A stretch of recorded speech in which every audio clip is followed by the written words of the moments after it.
just going to be getting the sound settings set up. So if you're watching this later, the VOD, then might want to fast forward a bit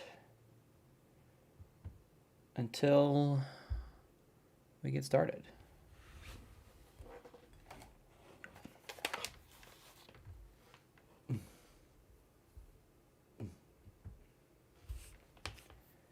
Check, check, check. Check, check, check with the music.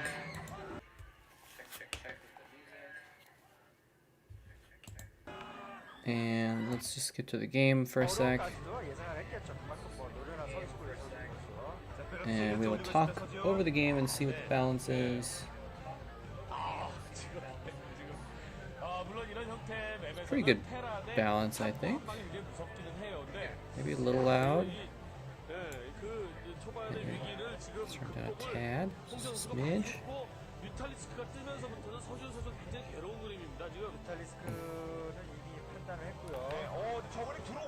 Alright, well. Seems pretty good.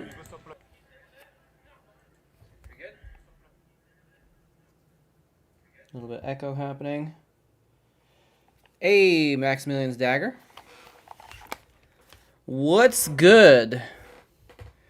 You know what's good? I'll answer that question. StarCraft is good.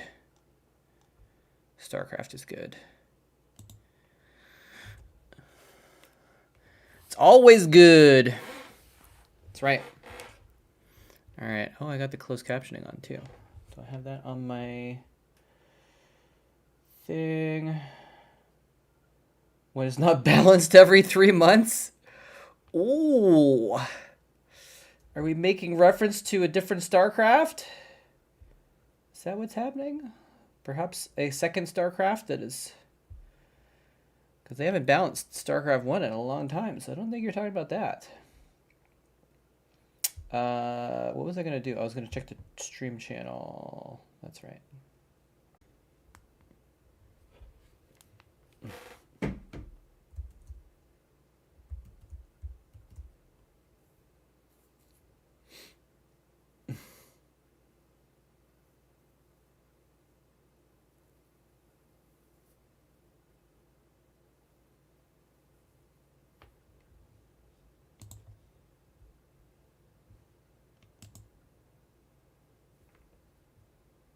Okay, am I back? Yeah, the internet in my house just completely cut off for some reason randomly for a minute. So that was stupid. Sorry about that, because it went off on all my devices at once, so it wasn't just like my streaming device or anything like that. Everything just cut out. I didn't have internet on anything, so... Well, I guess it's good that it happened at the beginning instead of in the middle, but that's still not supposed to happen. Anyway, thanks for the update. Yeah, at least it's not permanent. I was like, oh my gosh, am I going to have to cancel the whole stream again even after... Because I didn't get to it yesterday, so I was like, oh, well, I'll make it up by doing it today instead. Because usually I stream on Saturdays, but... Anyway, all right, well, it's working now, so that's good. So I'm going to go ahead and put on some more of the end of the last group that we were watching last time from the OSL. This is the last of the group stages of the Ever OSL from 2005. Internet and games is so nice, yes. Oh man, I do not know what I would have done the last year without the internet. I guess I would have read a lot of books, maybe? Not sure. But it's been a saving grace for sure. Written a lot of letters, maybe? I don't know. Was that yellow, by the way, I think? Looks like yellow. He's in this group too, so I guess they're rooting for yellow to get out. Shades? What? Hey Shades, how's it going? Yeah, man. What year is it? It's 2009. Aren't you having a fun time with Barack Obama as president and this great recession that's happening right now that we're trying to get out of? That definitely there won't be anything worse in 11 years. It's 2009 right now.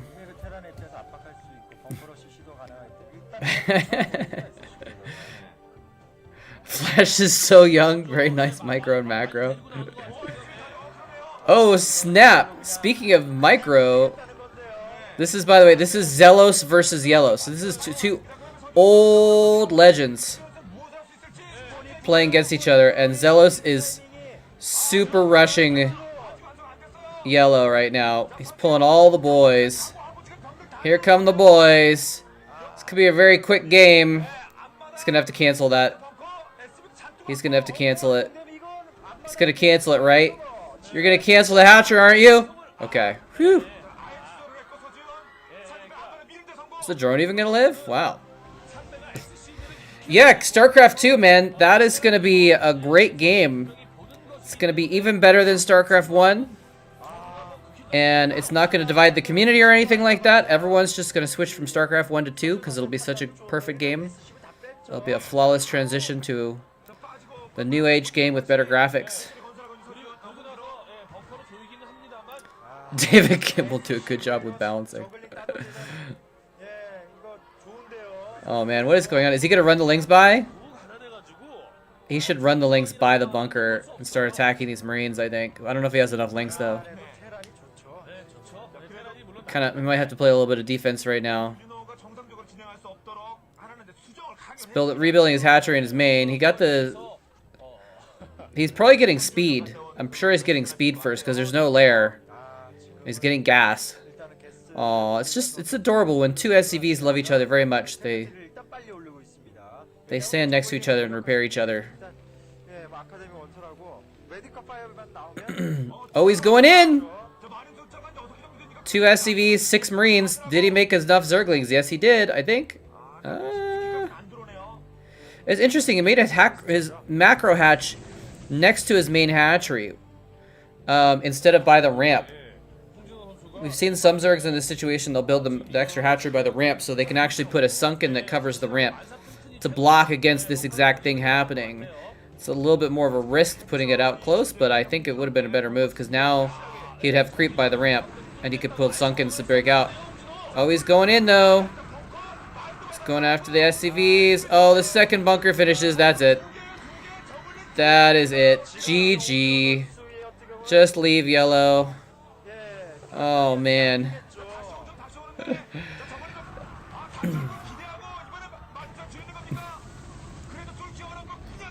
Used to watch your VODs and collars every day after school back in the day. Cool, man. Wait, are you Shades that I know? Because I know a guy that's named Shades.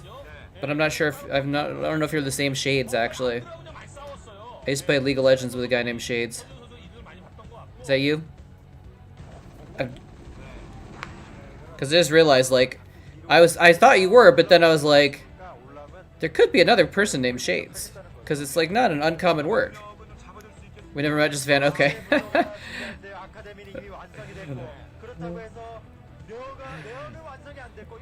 Well, now we've met on the internet.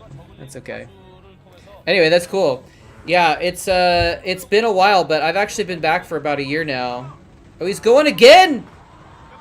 He's actually gonna get the bunkers this time. Wow, he did it. He actually broke out. So yeah, I've been doing old games, old StarCraft games on YouTube and recently on Twitch as well. Only recently did I start on Twitch. All right, that's a lot of Zerglings, but it's just like, who would win, a million Zergling boys or 2 Firebats? 2 Firebats. That's all it takes. 2 Firebats and some medics on a ramp, and like those Zerglings, yeah, like there's no way the Zerglings are getting up that ramp. Have I been playing any ladder on Remastered? No. I don't really have time to ladder, actually. I don't really have the inclination either. It's like, I'm bad at StarCraft. And I was always a little bit bad at StarCraft, and now I'm like bad and rusty. It's like, it's just painful to try and play more, you know? Because it's like, just losing would be not too much fun. I might at some point do a little laddering, but I'm just too busy lately. So I'm actually moving next week, and so I'm going to be offline a little bit more for like, oh, the hidden lings. Oh, he scans! How did he know? How did he know? He knew the trap was there. He must have seen the lings burrowing and unburrowing and been able to figure it out. That he must have known that was an option, and then he was like, oh, okay, well, I gotta watch out.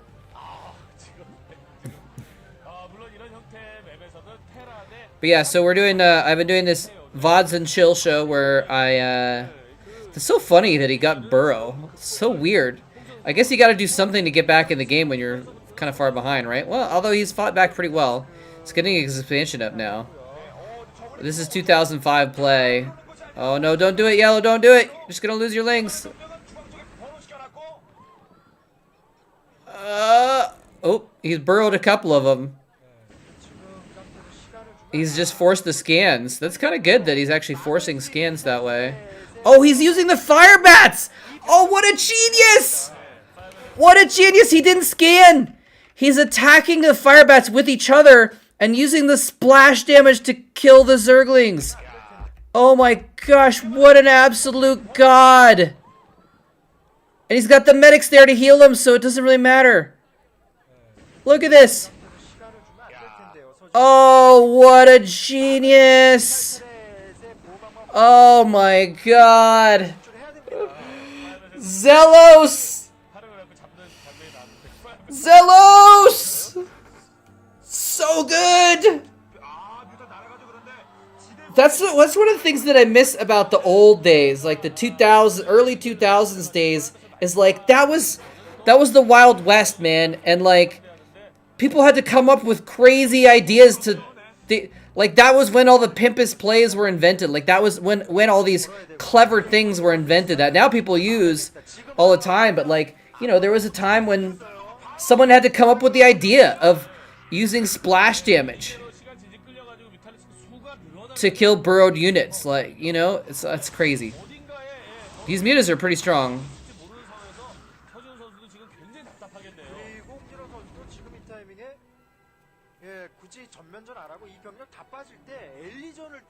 Wow. I'm gonna have to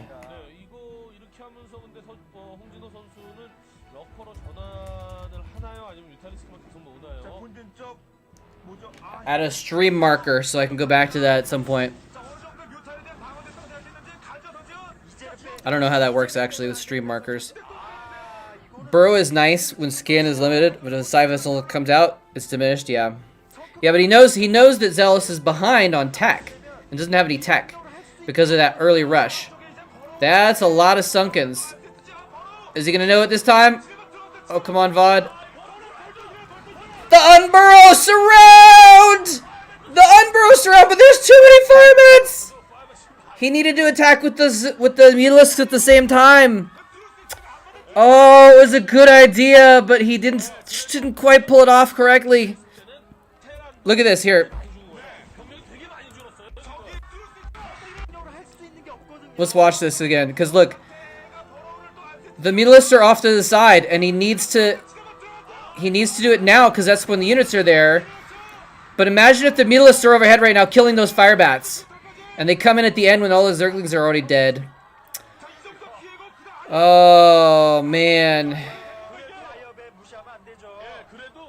Oh, man. Yellow almost counter-geniused the genius of Zelos. Yeah, it's true. That's true. The medics are probably very low on energy. He's got a ton of sunk, so he can't break him now. He killed enough stuff that he can't break his front door anymore, but still.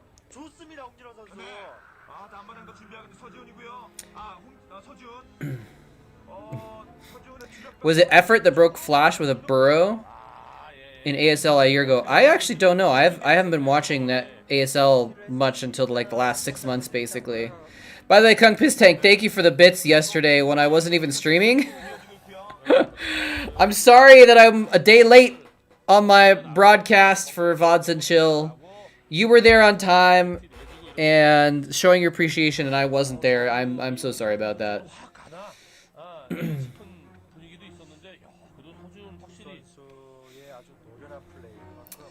Sorry, man, but thank you. Appreciate it. Hope you're having a good day.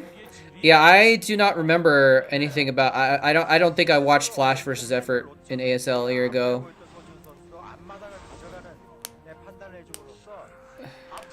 A replay started, and it was the real. Oh, really? A replay started? Did you like watch the VOD or something like that?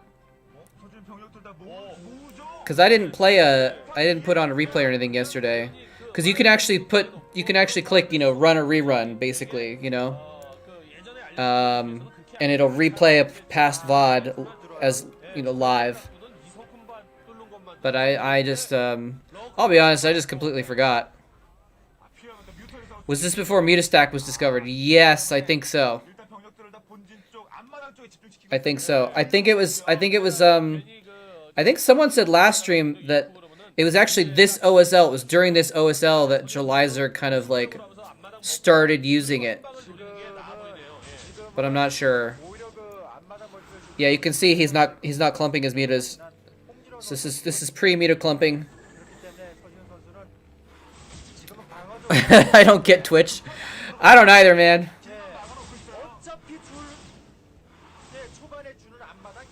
Ah, the burrowed Zergling from before is blocking the command center from landing.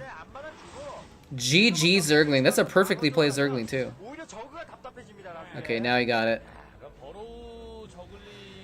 This is turning into a slightly normal game. Sorry, I keep itching my eye. Or scratching my eye. It's turning into a slightly normal game, except it's kind of backwards where I think he got lurkers. No, he didn't get lurkers before the mutas. Never mind. But it's just kind of like a very weird beginning. Not standard stuff. Yeah, see, imagine if he was muta clumping right now. He'd be this would be a lot better. Microing them. It's funny, you know, like I said, these are the days when they were inventing those new ways of doing things, you know? And imagine, like, 2005, you're like, oh my god, Jolizer just figured out. He didn't figure it out, apparently someone else did, and he used it, but like, this new way of microing mutas.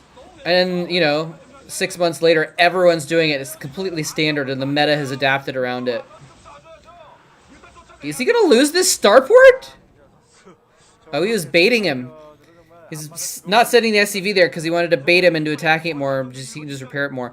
That's a greater Spire, guys. This is 2 base Guardians. Oh, he's having to kill his own Sunks to get his Zerglings out, though. I don't know if that was the best idea. He could have killed 1 Sunken at the top instead of 2 Sunkens in the middle. And still been able to get his units out, I think. Well, no, it's not the Zerglings, actually. It's the Lurkers are too fat. They can't fit between. Uh-oh. He's setting up a big flank here. The Lurkers are doing some work. If he can get a flank on those units, if he can get a flank on those units. Oh, hold on a second.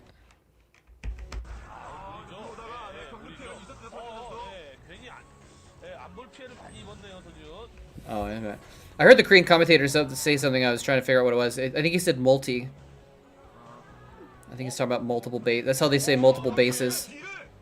Oh, he's not going for a sandwich. He's not going for a flank. He's going for a counterattack into the undefended natural expansion.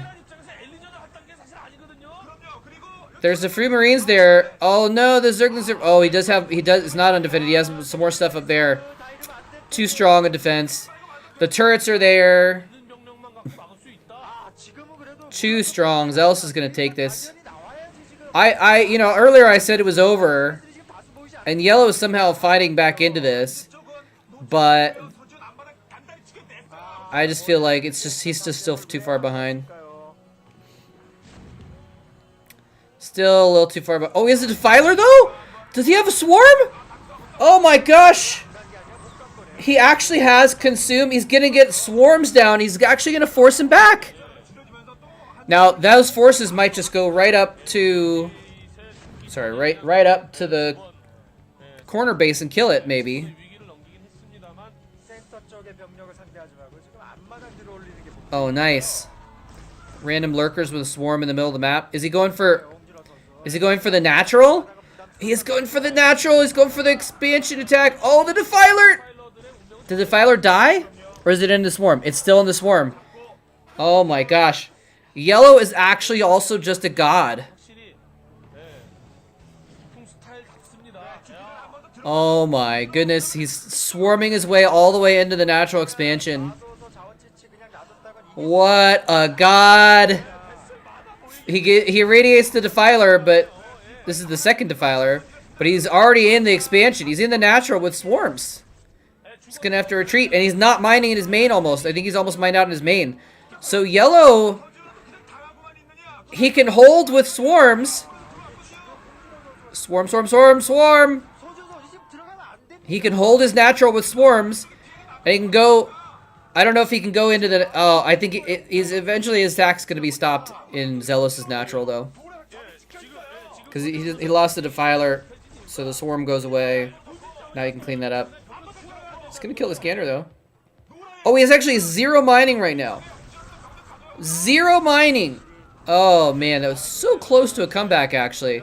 If he had like, if he had scourged that vessel, or I guess he has more vessels. I don't know. Yellow, a valiant effort by Yellow, but I still feel like, you know, right now Zealous can just go pick off his expansions really easily. But he's not. I don't know why he's not. Oh, there's the Guardians. Yeah, I forgot about the Greater Spire earlier because we didn't see the Guardians. But now we see them. Defilers are busted. Are you a Terran player, the Optimator? Everyone always thinks the other races units are busted. Because right now the Zerg's probably thinking, oh man, vessels are so busted. They just go out and spend energy and kill all my expensive units. Protoss are just laughing at both of them. Now he gets one vessel. Scourge are so busted. Ah, sorry, my eye is like, I got something in my eye today or something like that. There's Zealous, the perfect Terran.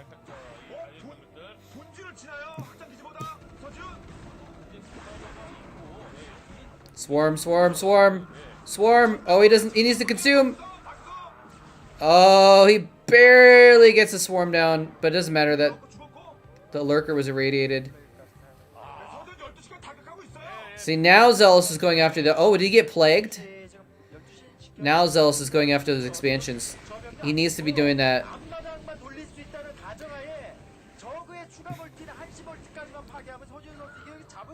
Random Guardians in the remote reaches of the map. Picking off medics. Such a weird game. The vessel's just chilling there. Right next to the Guardians, like just being like, we're gonna radiate you as soon as we get the energy, just so you watch. The Guardians are running away. Okay, so he gets one expansion. If he gets this other one, I think it's over. Yeah, there's no Nidus.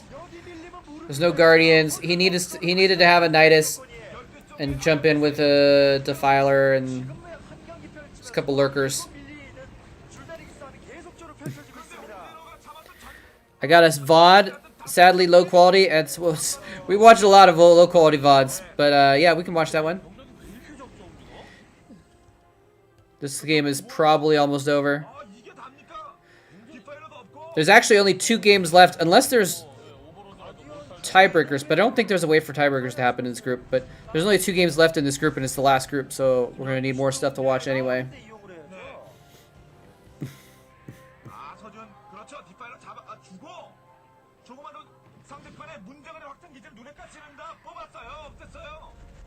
Now, see, that's the interesting thing is like in 2020, you would see Terran players generally respond to this with just more vessels and just irradiating everything under the swarms, right?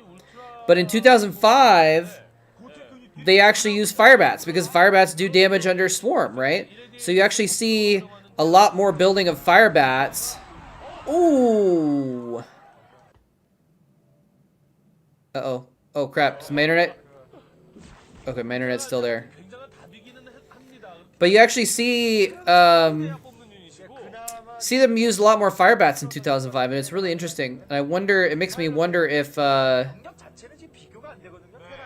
they could even be viable used nowadays, theoretically. It's a nice plague.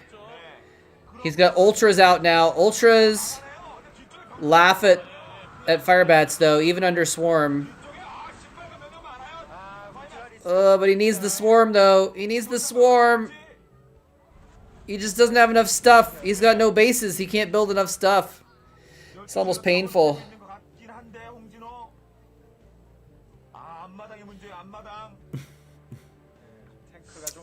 Some are good to have versus Zerg. Yeah, firebats at least are beefier, too. I guess it's that they take gas. And so maybe Terrans don't want to spend the gas on firebats. They'd rather be spending it on, instead of 6 firebats, they'd rather have another vessel, I guess. I don't know. But yeah, firebats are nice and tanky. Thick boys.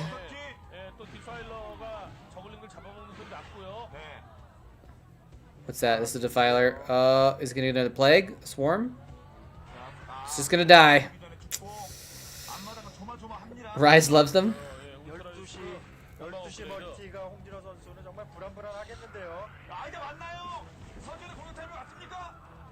He's got another defiler. He's actually raiding the ultras instead of the defiler. Oh! Big plague. But he loses the defiler. Those guardians are still there? What are they doing? What? He's going in after getting plagued? I guess Yelich just doesn't have anything. It just doesn't have anything. He's got ultras, but yeah. Oh, he's gonna take out some vessels. There comes some Zerglings. I think he was trying to hold back the ultras to wait for more Zerglings, but just too much stuff. It's sad to see Marines taking damage versus irradiated ultras. Yeah, it's funny because I think that too sometimes. I wonder, you still see pros do that. They still will irradiate the ultralisks all the time.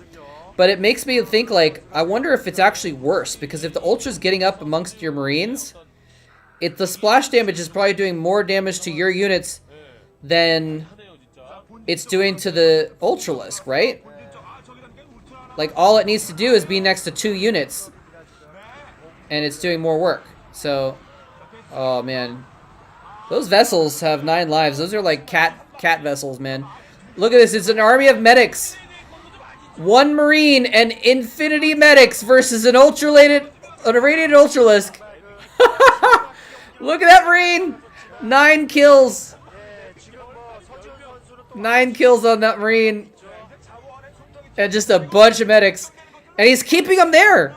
He's not even, like, you can see on the minimap, he's actually not he's not running those medics out. He's just left them there. Okay, now he's moving out. Needs to rejoin them with the Marines. Good to do, but run away instead. Yeah, that makes sense. If you can irradiate them and then run away, sure. But, oh man, he found the hidden base.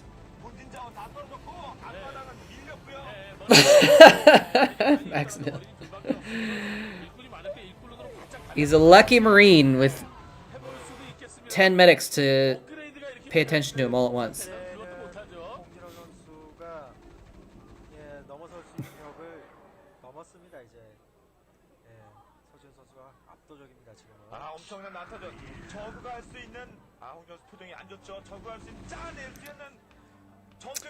Yellow, it's time to GG.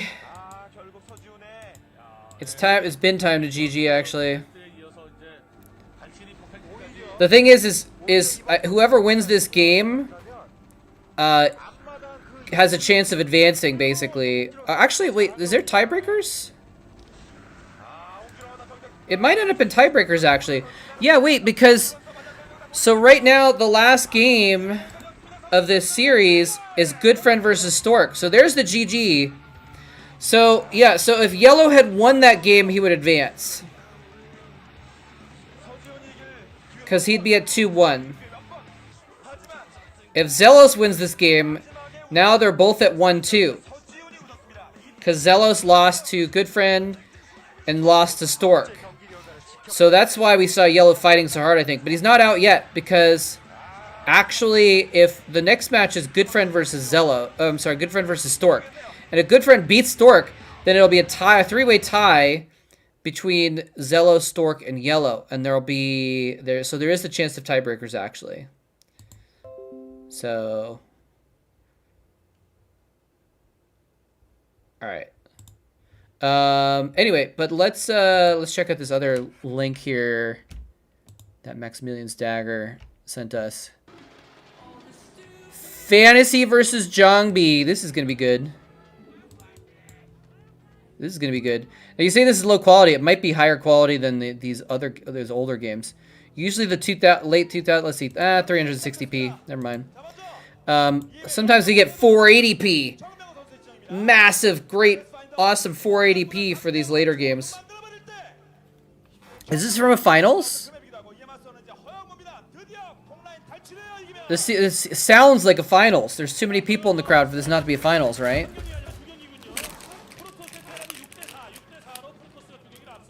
I'm gonna eat this protein bar. Hopefully I'm trying not to make the crunching sound of the wrapper too annoying.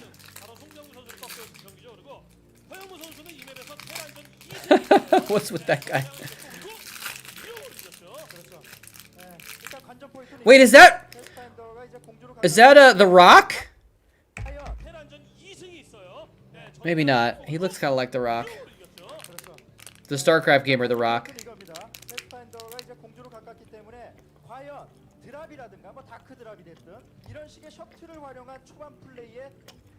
Hold on a second. Yeah, this is definitely a finals.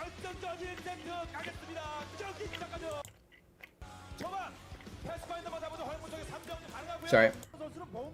Oh.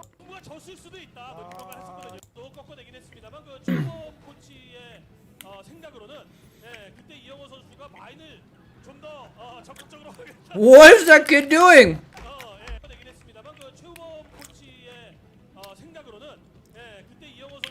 He's got some, like, fish snacks or something. He's like... That was so weird. That was so weird. It's white people!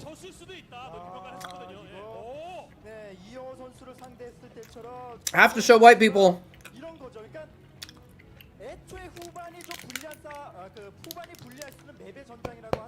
Ah.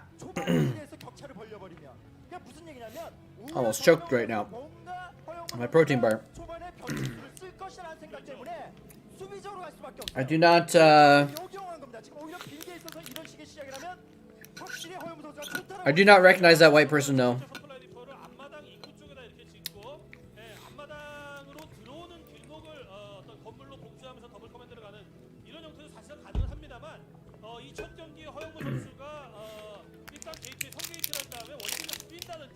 Not that I should be expected to recognize every white person in Korea, but out of finals, you would expect maybe, like, I don't know, someone like me to be in the audience.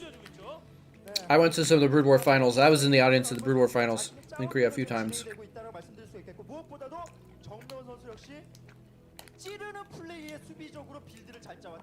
Hey, there's some T1 fans.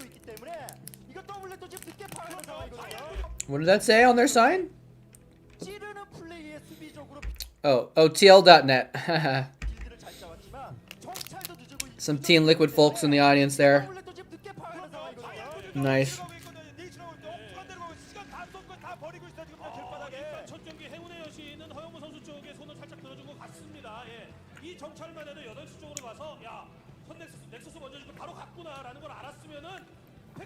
I think we said this last time too, but like, it's interesting to like go to the 2011. This is 2011, right? Yeah, 2011. And like, they're like just straight to extra bases. Let's just fast expand. Both of them just fast expanding. Straight into the macro in 2011. 2004, 2005, it was always like, you know, one base play, aggressive stuff, pulling SCVs to kill the first hatchery, you know, crazy stuff. In this Zhongbi versus Fantasy, though, they're both just like, you know what? We're going to play a macro game. That's what we do in 2011. Imagine if Baywatch people played StarCraft. I don't know. If they played 16 hours a day, they'd be very good at it.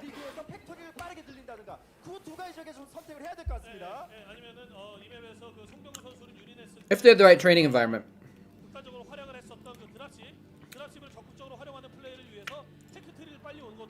Remember, it's the training environment. Excuse me.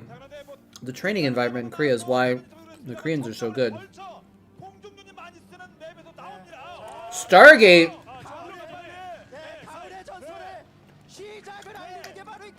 Stargate.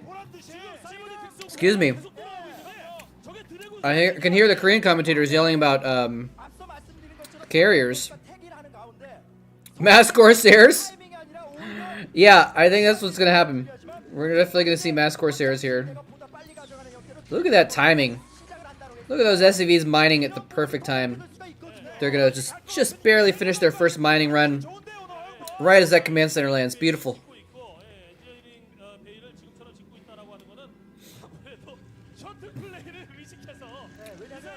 Alright, Stargate's up. Are we gonna see the fleet beacon? It's not Arbiters, I don't think.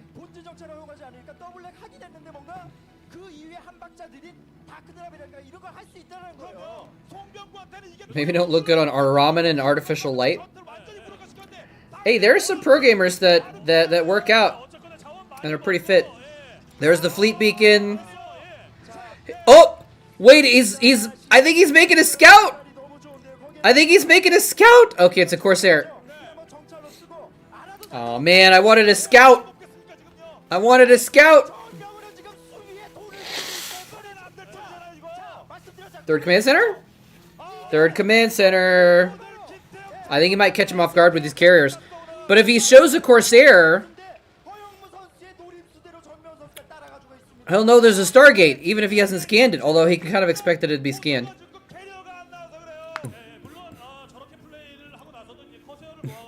But this is a good scouting Corsair, though. I mean, he's like, if you got the Stargate and you know your opponent's good enough, scouts aren't real. Yes, they are! I believe! I believe in scouts! Oh, oh, oh, oh! Somehow he killed that mine before it went off. That's kind of amazing.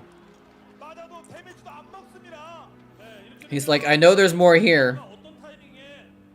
Zealot, you go check. I think it still went off on the Zealot, but that's okay. Now those vultures are trapped. Trapped like rats. Scouts are CIA psyops. This is actually really cool. I don't know if I've seen this before, but a scouting Corsair in PVT. I don't know if I've seen that. But it makes so much sense. Like, why waste an observer running into their base and getting killed on a turret or something like that. I mean, observers are still good to have, but like, if you're going for Stargate tech, Scout and Corsair makes so much sense. Now, that's the thing is, I don't know if he has observers. Like, he can't do much about mines at all because I don't think he has observers at all. He probably has them by now, I guess, but he probably had. I don't think he had them before, but I don't know. I'm not seeing a robo. Is he just skipping a robotech entirely? Is he just gonna skip robotech and like? And I mean, it makes total sense on this map. This map is such a carrier map. There's so many ridges everywhere, and like it's a very, very short distance between everything. Corsairs are the true scout. I know! They're called scouts, but not even that good at scouting. The Corsairs are better at scouting than scouts are. Why can't you be like your brother, Scout? Why can't you be like your brother, the Corsair? Corsair is better at everything than you are. Except attacking ground.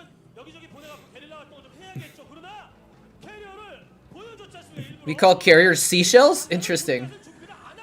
They kind of look like seashells. But see, look, his carriers are able to go after his expansion really quickly. Did he not? No, of course he scouted it. He has Goliaths. Okay. But it's so easy for the carriers to retreat. They can attack over ridges and stuff like that. This is such a beautiful carrier map. So to go early mass carriers makes a lot of sense. Now, if he doesn't have observers, though, he could get some cloaked raids to deal with these guys as well. Picking away turrets. I'm surprised he's not being a little bit more aggressive about attacking those carriers with the Goliaths, actually.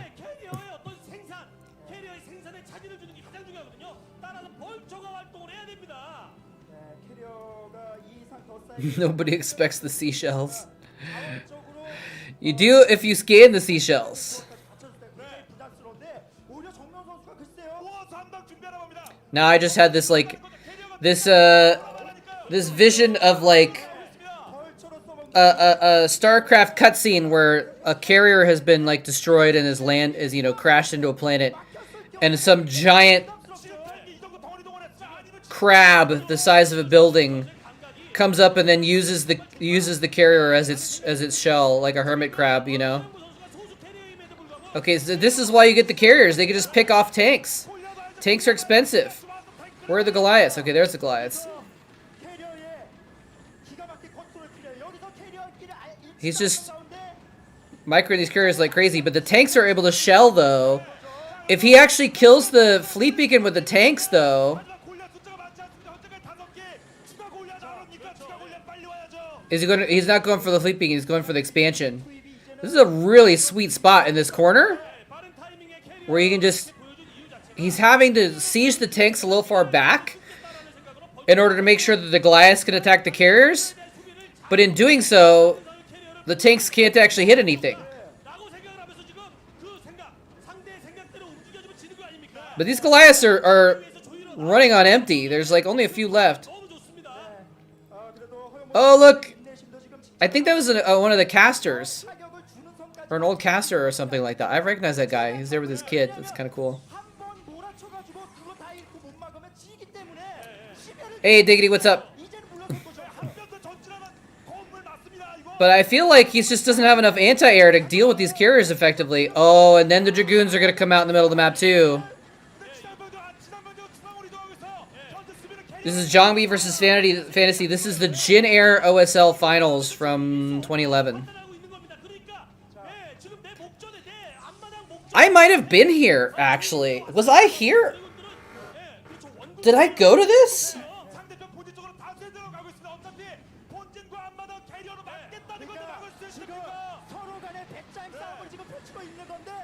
I was in Korea in 2011.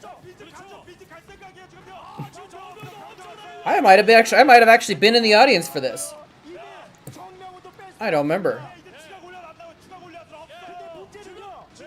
I don't think so, but I'm not sure. I wish I had. They've already shown 2 or 3 white guy in crowd shots, but I wasn't there. Wow. The carriers stop the push. The Dragoon's going in for the counter push. Look at this, he's just picking off tanks. He's got so many carriers. This is crazy because this feels like Fantasy just couldn't do anything. Like Fantasy just never really stood a chance in this game. Oh, he's repairing the command center like crazy. Get baited, Jiangbi. Get baited by the command center. Wasted so many Dragoon shots attacking the command center and he repaired it. There's Bisu.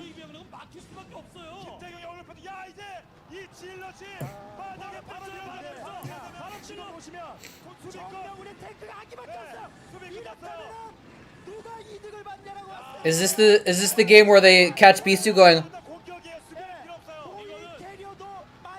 Oh, he does lose the command center over there. God, StarCraft is such a good game. Pimp My Right Terran Edition. Okay, here comes the Zealots, though. Oh, no. Goliaths are not enough. Oh, the carriers are joining in, too. Oh, he's going for the kill. He's ignoring this crap at the bottom left. Look at the minimap. On the bottom left of the minimap, you can see there's still turrets and, like, tanks and stuff down to the bottom left. But he's just like, screw it. They're not going to kill me. I'm going to kill him first. He's got nothing left. He's got carriers camped on the factories. There's the GG. Wow.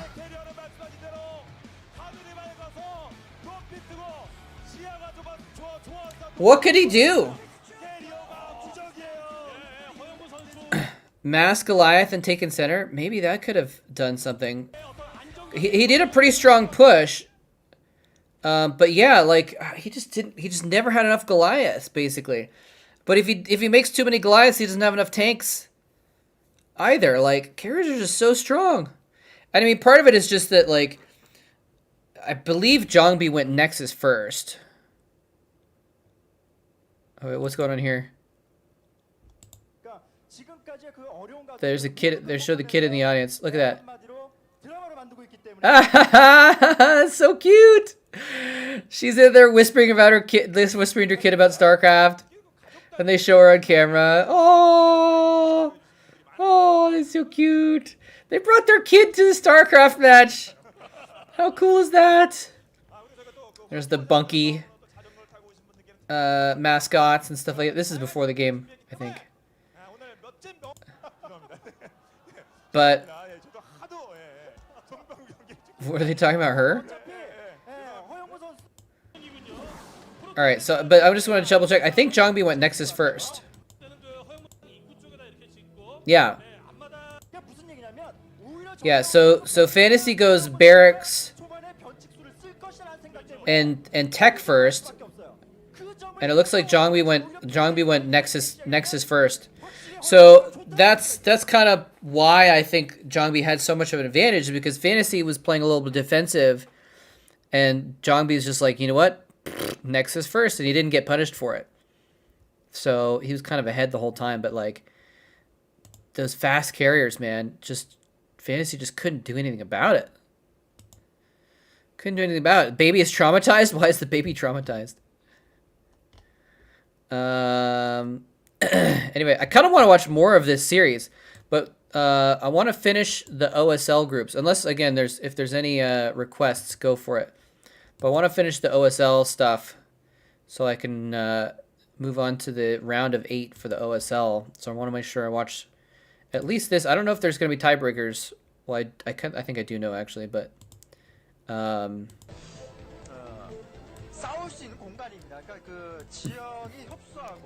But this is the last of the normal games, Good Friend versus Stork.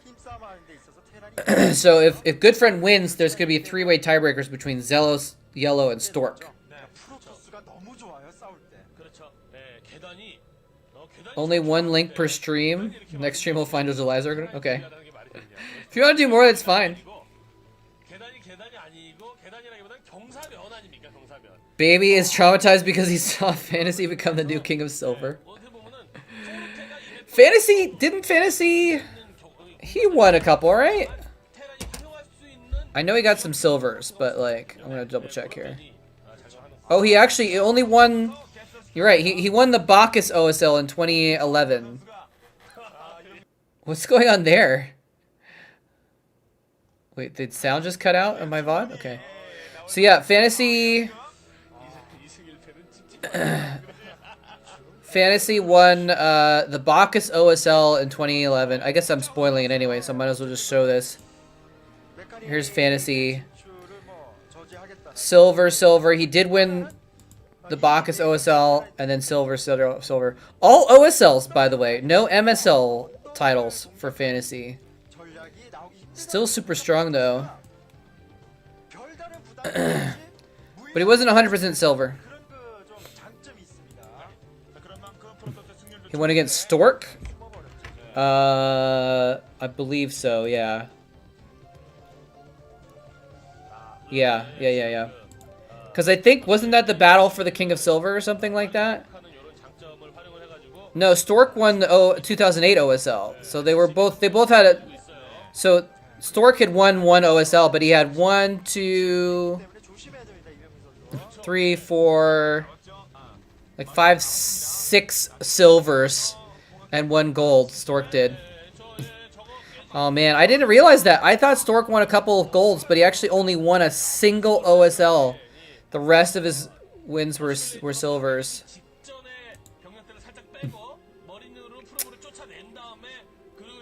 Do it by defeating carriers? Maybe. I don't know. I don't. I know I watched that series, but you know, again, that was like so long ago. So long ago. I don't remember those games specifically.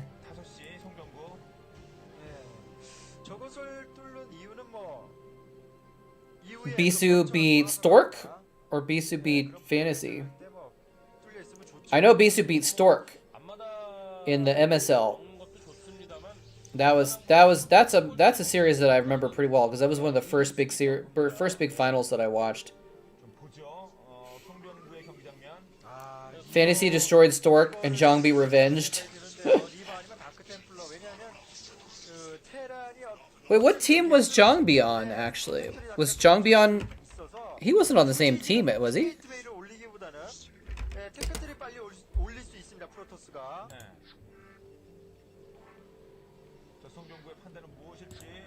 What team was Zhongbi on? He was on Con. Oh, they were on the same team. I knew Stork was on Con, but I actually forgot that that Zhongbi was on Con. But now that I read it, it's like, oh yeah, of course, I remember that now. The two Protoss dragons on Samsung Con.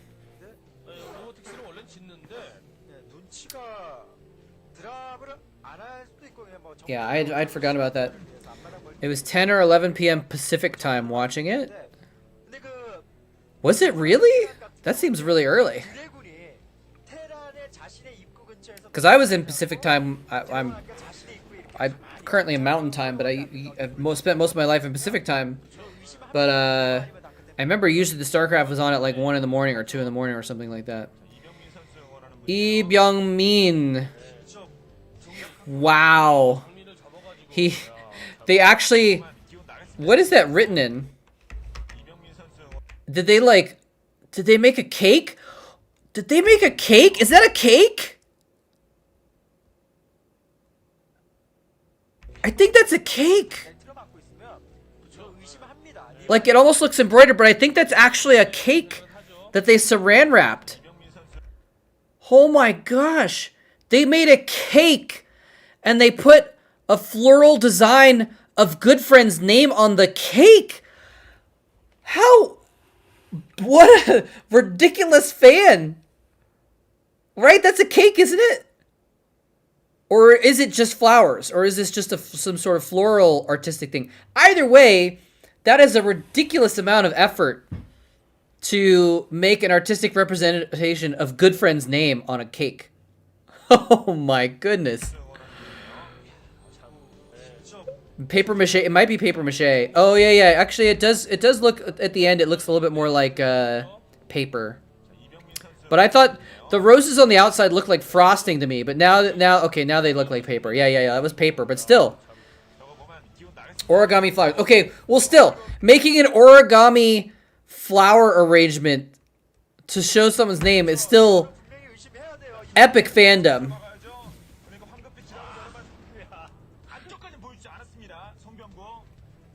Epic fandom right there. Why wrap it? Probably just to make sure it didn't blow away or get messed up or something, I think. Because it's an outdoor arena, so if it rains on your origami flower arrangement... No, guys, see, this is 2005. It wasn't until 2020 that everything became made of cake.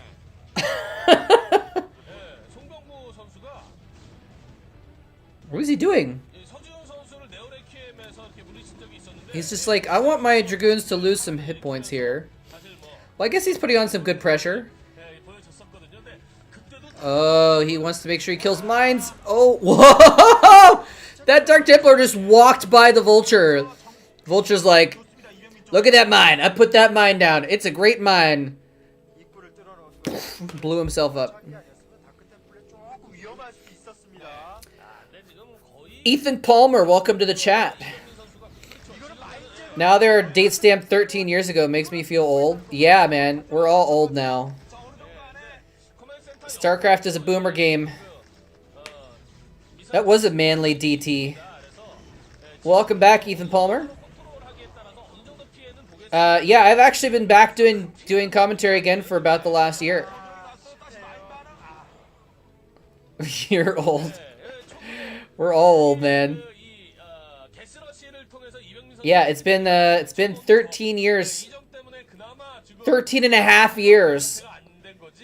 You know, as if we're, you know, speaking like a kid or something like that, counting our younger years. Oh, those vultures are gonna get in. Oh, he's actually trying to force the issue with mines, though. He's not, he could have run by. Oh, the mine chased him a long ways. Yeah, and Diggity started up again as well.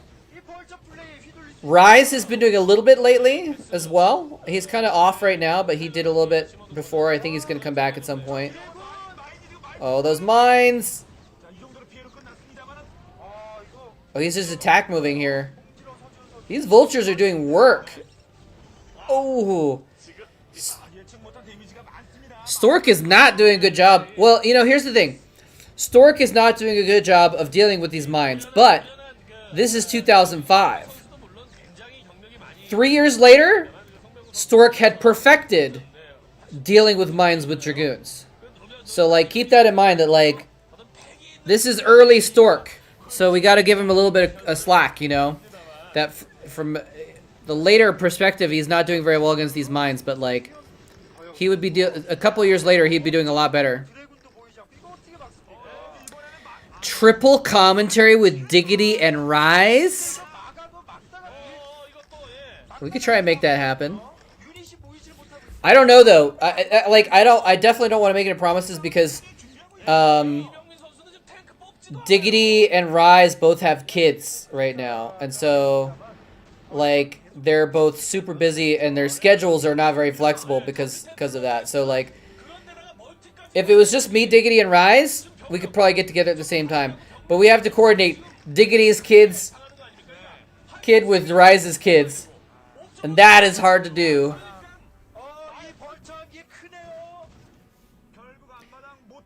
My favorite people were Jadong, Flash, and Firebat Hero. Celebrations of Epic. Oh, yeah. Yeah, so I was saying that last stream, too, that, like, Jadong and Flash are just great to watch just because they were just so good. I wasn't really, like, big fans of them. Like, oh, I like them and I want them to succeed. I just loved watching them play, though, just because they were just so good. It was ridiculous. Oh, he needs to be careful of those probes of that mine. This vulture harass is incessant. He just will not stop with the vultures.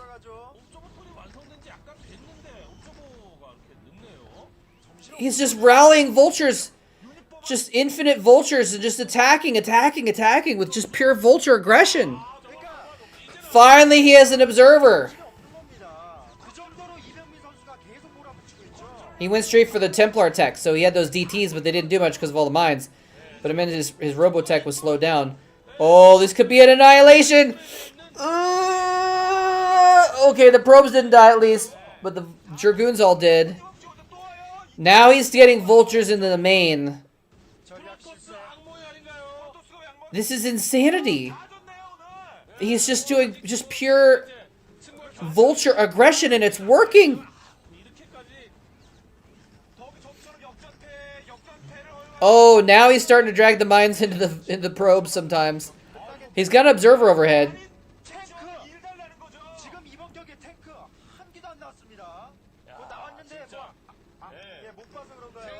Wow, and the Marines mixed into it are really great too. He's like, hey, I've got these Marines at home, might as well send them along. Although I think he made the Marine. I don't know if he made the Marines or if they were just ones that he had sitting at home as defenses. Whew. I feel like for a moment there, Stork got to like breathe a sigh of relief that finally there weren't vultures in his main, or in his base, in his face. But it was only for like 3 seconds.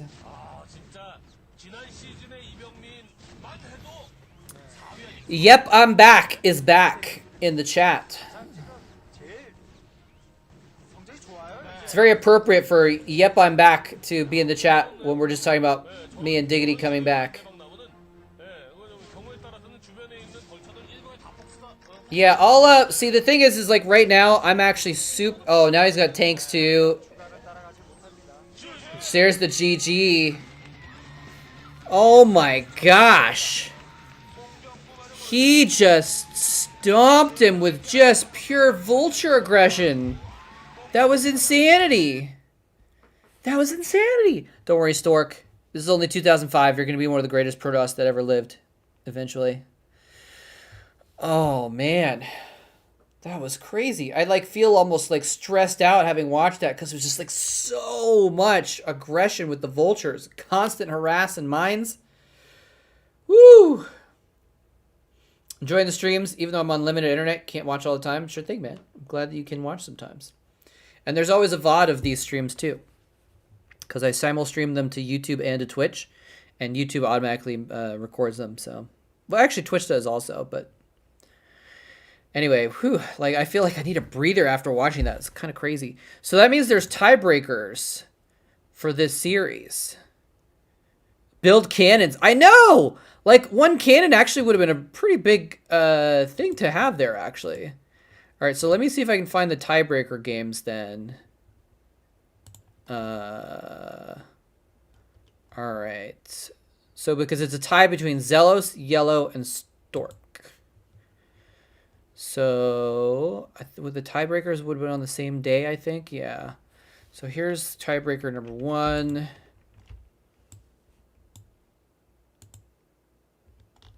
So let's see. First tiebreaker is between Zelos versus Yellow. Here we go. Here's these two ballers. It's two badasses. Now, this is a three-way tie. So basically, Zelos plays Yellow. And then Yellow plays Stork. And if Yellow wins both games, then he advances. If he wins one and loses one, or like if Yellow loses this and beats Stork, then it'll go to a third tiebreaker.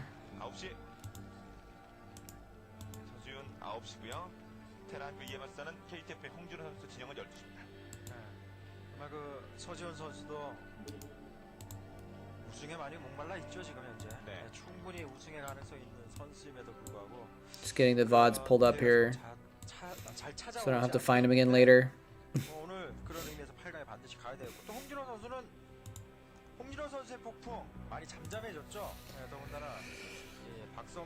Anyway, yeah, a total wimp. Like I was trying to say is, I'm really busy right now.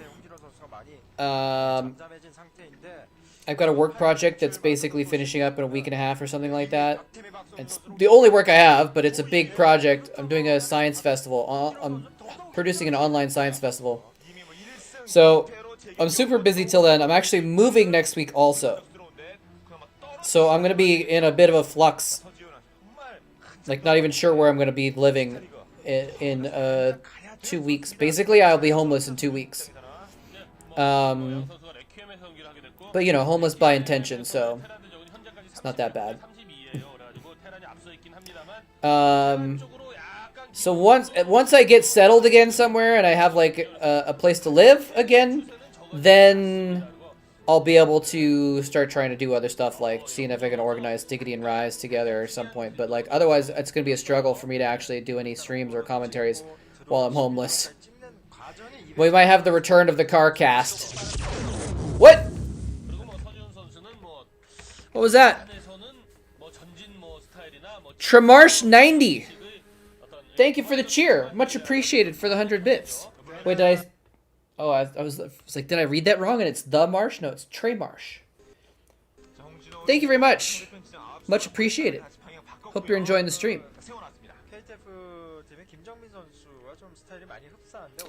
Diggity's gonna stream a bit in the future as well. Nice. Oh, you're Ethan Palmer. Nice. You came over to Twitch. Well, thank you, Ethan. Much appreciated.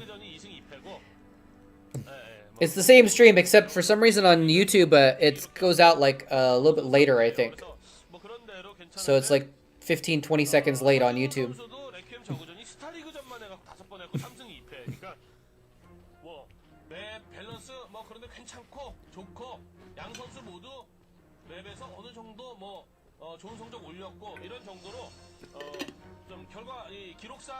Drinking some water.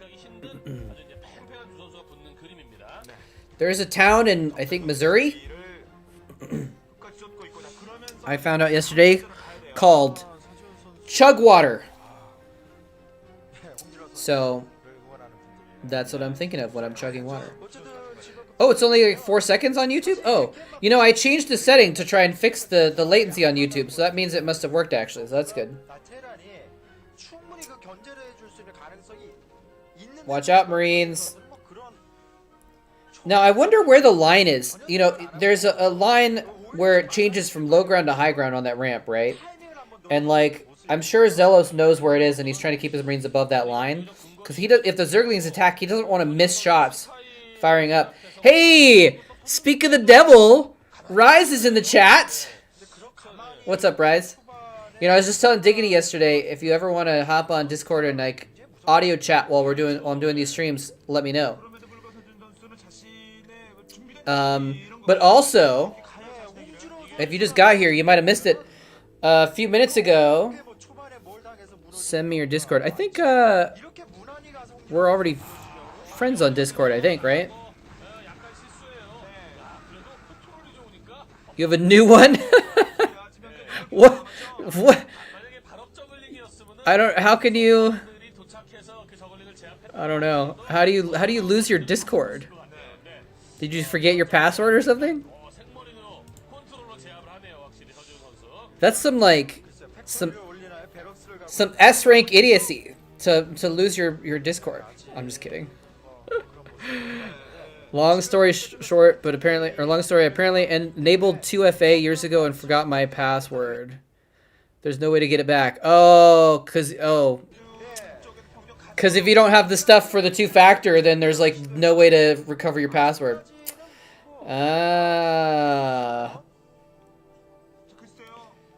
I've done stuff like that before. Cause yeah, if you're logged in, you don't need to know your password, right? Discord support was like F off. Let me see. How do I get my Discord name so I can like send it to you?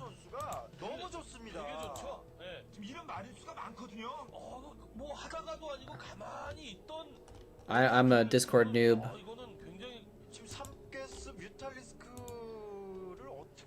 Oh, I can do add friend.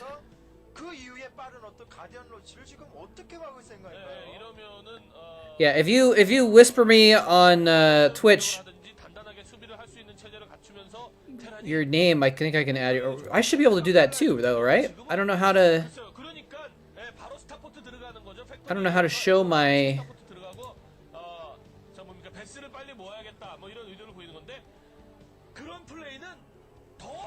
I don't know how to show my, because you have to have a tag. Oh, there it is. Okay. Got it. So let me see if I can whisper it to you.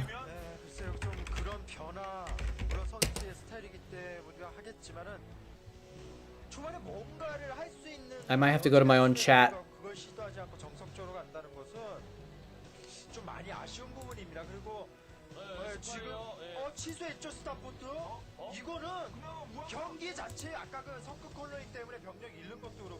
You're gonna text cast while I'm not paying attention?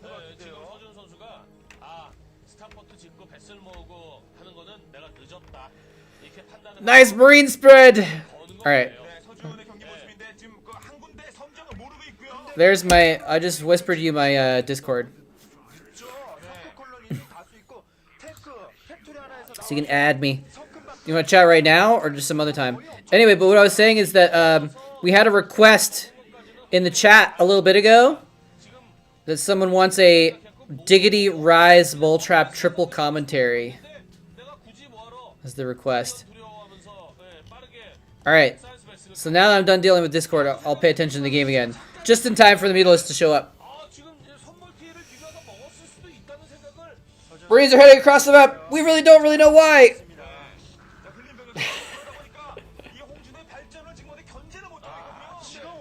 What are the Marines doing? Cool, cool, cool. And I was saying it's probably we're gonna have to arrange between the schedule of your kids and Diggity's kids. That's gonna be the hardest part about arranging that, I think. Didn't mean to throw you off. Yeah, don't worry about it. I mean, this show is supposed to be about not casting, but just hanging out, chilling, chatting, talking about StarCraft. So distractions are not a problem in this format. Daughter is currently painting. That is adorable.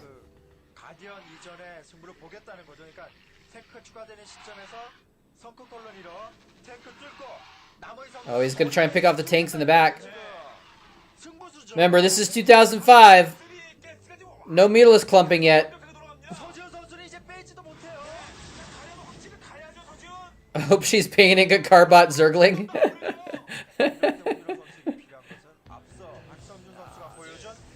That would be cute.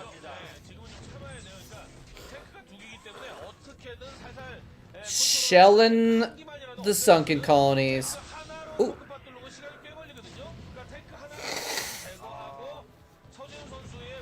Welcome back. Yep, I'm back.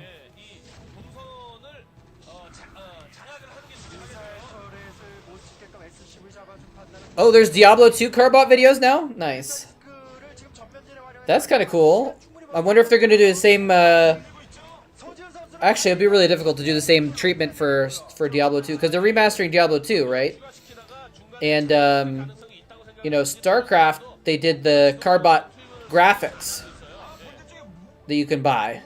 So I wonder if they could do the same graphics for Diablo, but that seems like it would be... Like, StarCraft, there's what, like... Maybe 40 or 50 units in buildings, right? Diablo, there's hundreds of different units, right? So you couldn't really do that for Diablo, I don't think.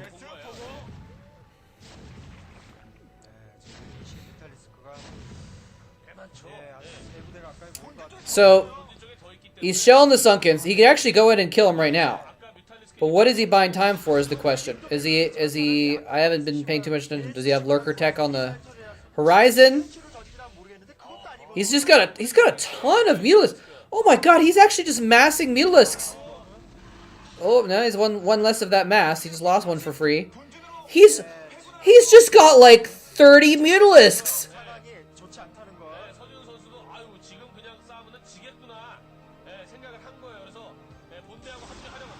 He's just going in with like 30 Mutalisks and then running away with 20. Ooh. Ooh. Looks like Zelos might win again. I mean, he needs to have like Zerglings or something along with this, right? Okay, but they're mobile. Okay, so now he's attacking with, looks like maybe 18 or 20 Mutalisks. He can do a lot of damage with them. But he's being a little bit timid with them, unfortunately.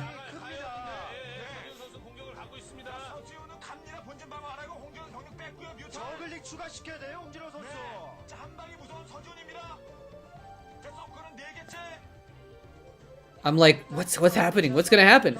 Because he could just stim in and kill those Sunkens, but he's worried about these Mutas coming in from the side.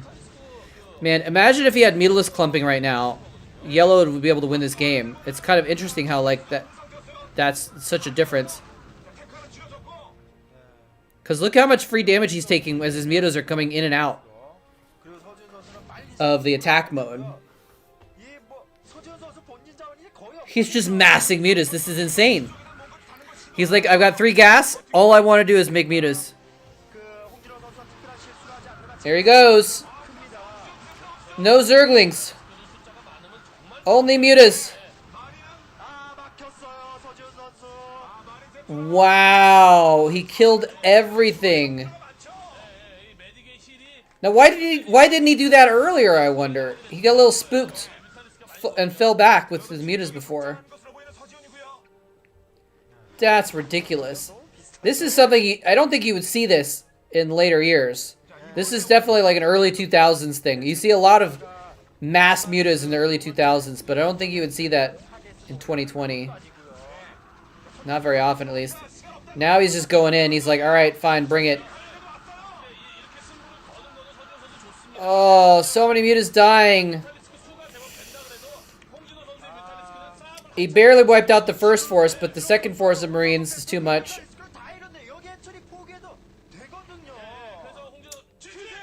Oh my gosh.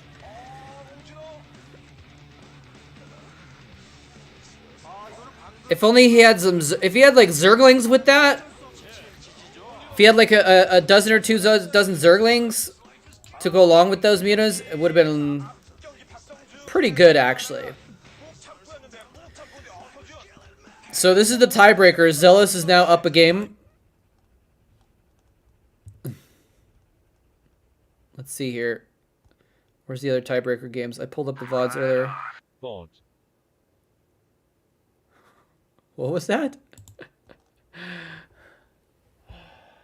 I can't read it. It's too small on my screen.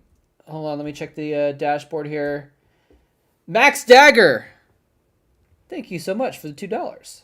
Looks like we got something else to watch before we watch the other tiebreakers. But I have to figure out how to get it. Okay, I'm actually going to have to... I need to figure out a better system. I'm actually going to have to just paste it in my own chat so that I can click it on my other computer.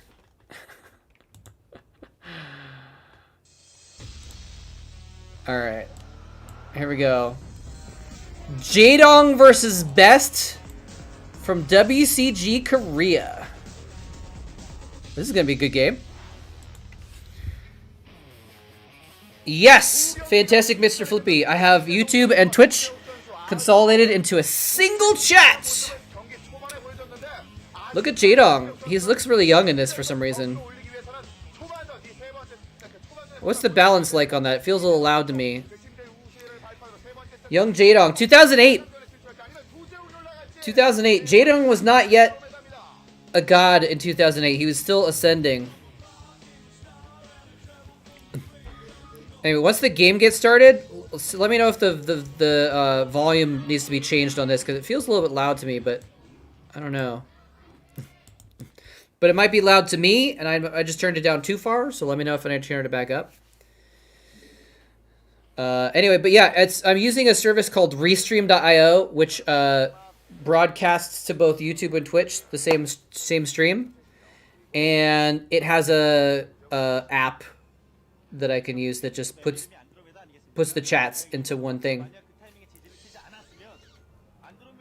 Your daughter's painting is turning into preschool brown, where she just keeps painting over and over again, and it just kind of melds together.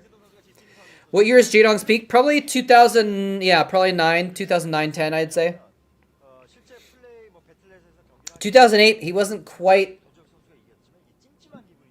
I mean, he was still really good. He may have even been, you know, one of the best Zergs, but like 2009 is like the year that he couldn't be beaten except by Flash, and like he went like 86% in ZVZ in 2009 or something crazy like that, something in absolute insanity. And then I don't think he got worse, but I think other people caught up to him a little bit in like 2010, 11. I think 2011 people had kind of caught up to him a little bit more. And then you have Effort playing pretty much just as well, and you have a couple other Zergs that are able to challenge him a little bit more. He's still the best, but I don't know. I guess there's an argument to be made that at some points Effort was the best. Oh, I have a friend request. It's from Rise. Yeah, JVZ. That's what I used to call it. JVZ. It wasn't ZVZ. It was JVZ because he was so good at it. And Effort was actually one of the in that time period when he won almost every ZVZ. Effort was one of the only two, like those two Zergs that ever beat him. I think Effort was one of the only ones that beat him in a ZVZ best of. I think it was like Yellow Arnak or someone stupid like that also. But yeah, Rise, did you want to talk right now, or you're just adding me for future reference?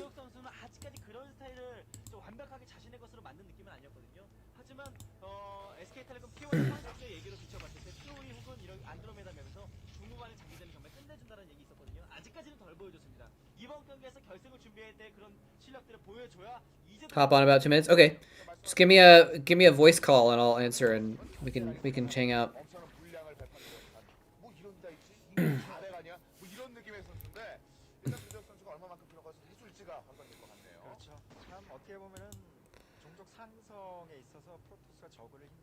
I gotta turn my now. Discord has something called streamer mode, right? And I had that turned on, and I just turned it off. But I'm not sure what it does. Does it just protect my streamer mode? Let's turn that on. I don't know what it does. Hide personal information.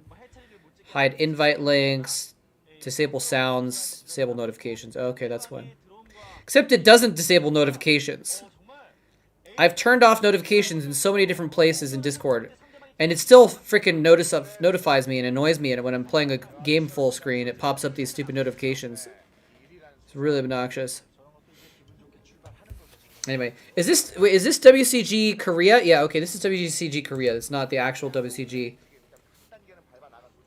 Which I feel like WCG Korea is probably more competitive than the WCG. Even between Koreans, I feel like maybe the Koreans might not take it as seriously, or not that they wouldn't take it as seriously, but like, you know, if you're at WCG, it's going to be in like in another country most of the time. It's going to be harder to be on the top of your game if you're jet lagged and you're at a big event. Whereas if it's WCG Korea, it's a more localized event. It's probably easier to... All right, we got an incoming call. Hello, can you hear me, sir? I can. And I can hear you. Nice. How's it going, man? Good. Actually, hold on. My wife's yelling at me. I'll be right back. Okay.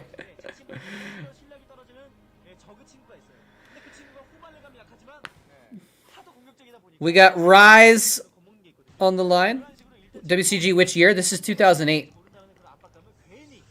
2008. This is actually the year that Best got to the finals in the OSL. So this is probably Best's best year, I would say. 2008-9.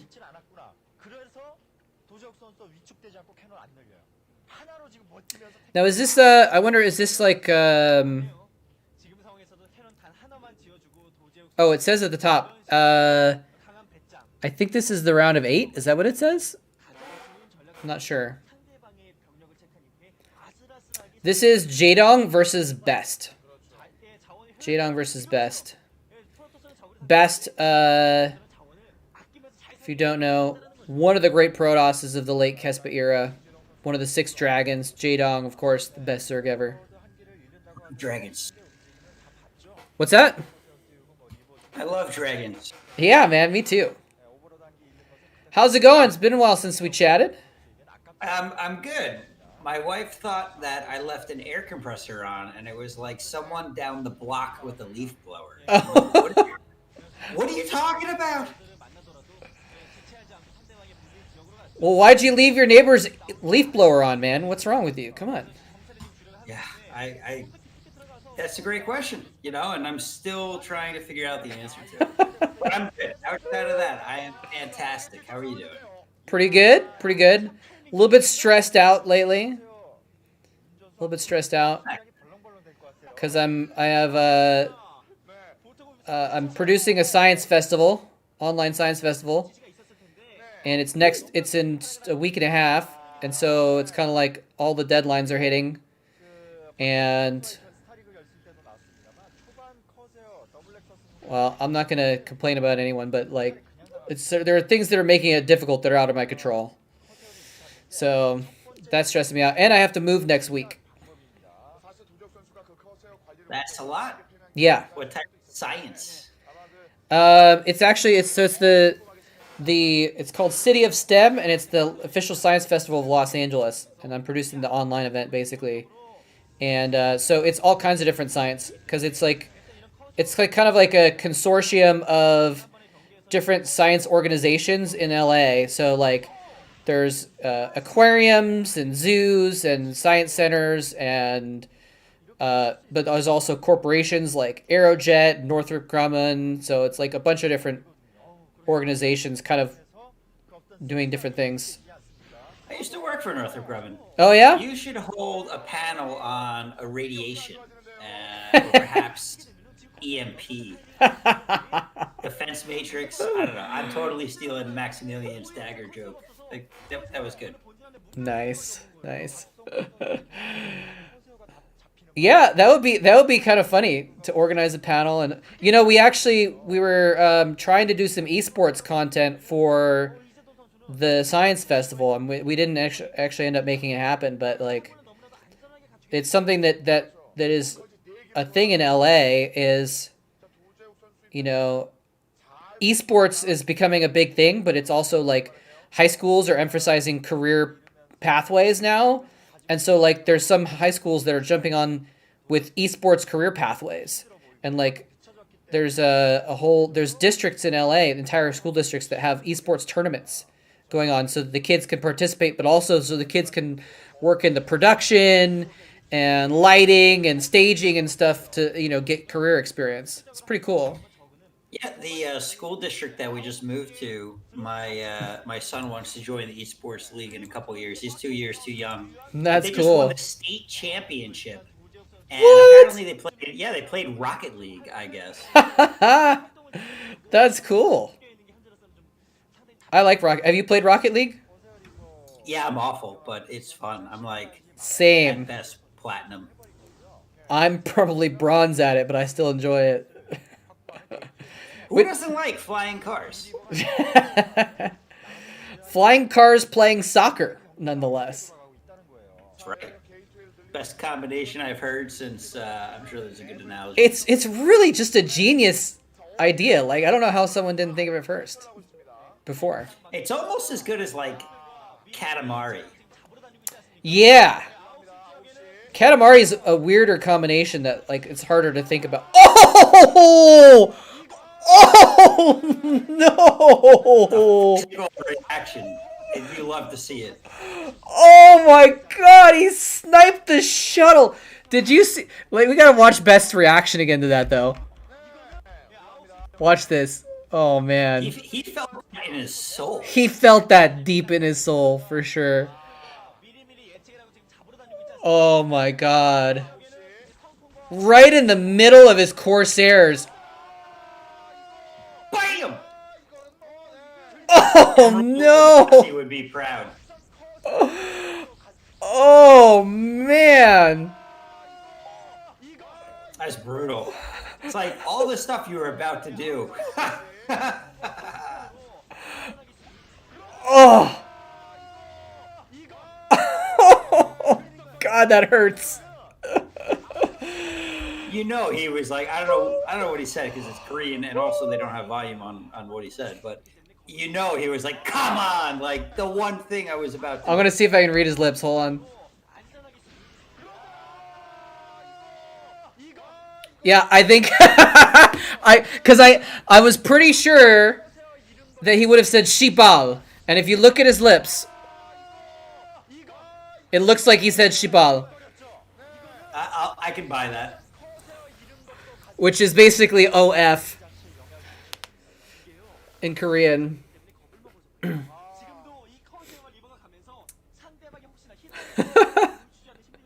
If you ever see, here's a random fact for y'all.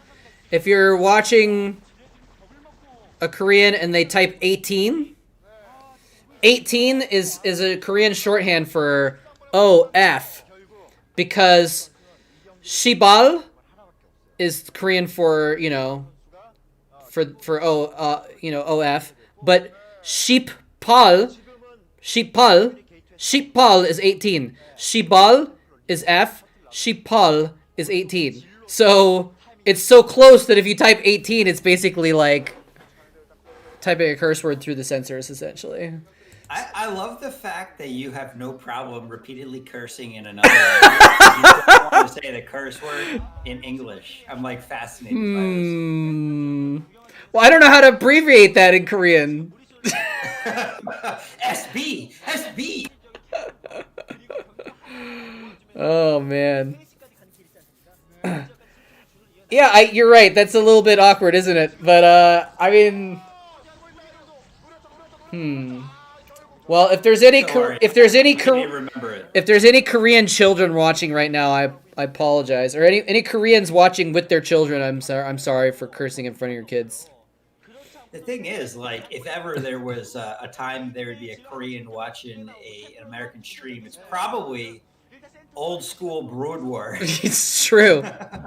We actually we had a last stream I had someone come into the chat with a Korean name who typed in something that was clearly like broken English. They typed in like this Korean Terran pro gamer nickname Perfect Terran or something like that. So I did have a Korean watching last week, I think.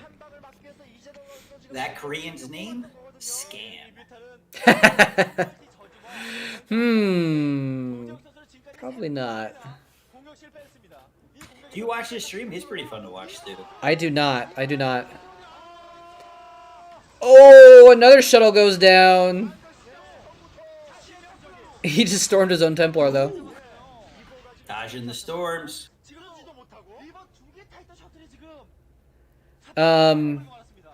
Wait, is Scan StarCraft 1? Oh yeah. He still plays Brood War. He's actually in I think he's in ASL, or he was in the last season. Okay. He plays. You'll find him on Artosis' stream on occasion. He'll actually go over to Artosis' house or apartment. I don't know. He lives in Seoul, so it's probably an apartment, I would guess. The power and of he'll play live and coach him. Oh really? Oh, yeah, that's cool. Comical. Because Scan is like amazing, and Artosis is really good. Don't get me wrong. Yeah. But he's not Scan. Is, like, laughing at him the whole time. That's great.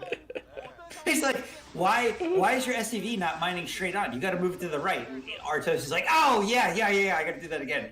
And 5 seconds later, Skin will be like, you're not doing it again. And Artos is just like, oh, okay, I'm sorry.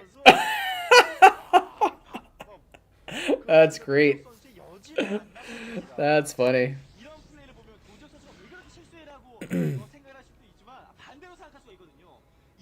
The Optimator is glad to hear your voice.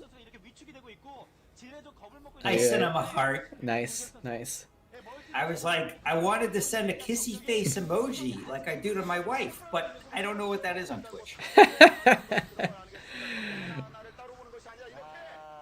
Maybe the Optimator is secretly your wife. No. Oh shit. All right, I think this. Sorry. Oh, Shibal. That's all right. That's all right. That is actually, I used to curse all the time in my casts. I didn't give an F. I'm assuming you could get away with that in Korea, right? I mean, like, what do they care? Well, in GOM TV in my official cast, I didn't curse at all, just because it was not super professional.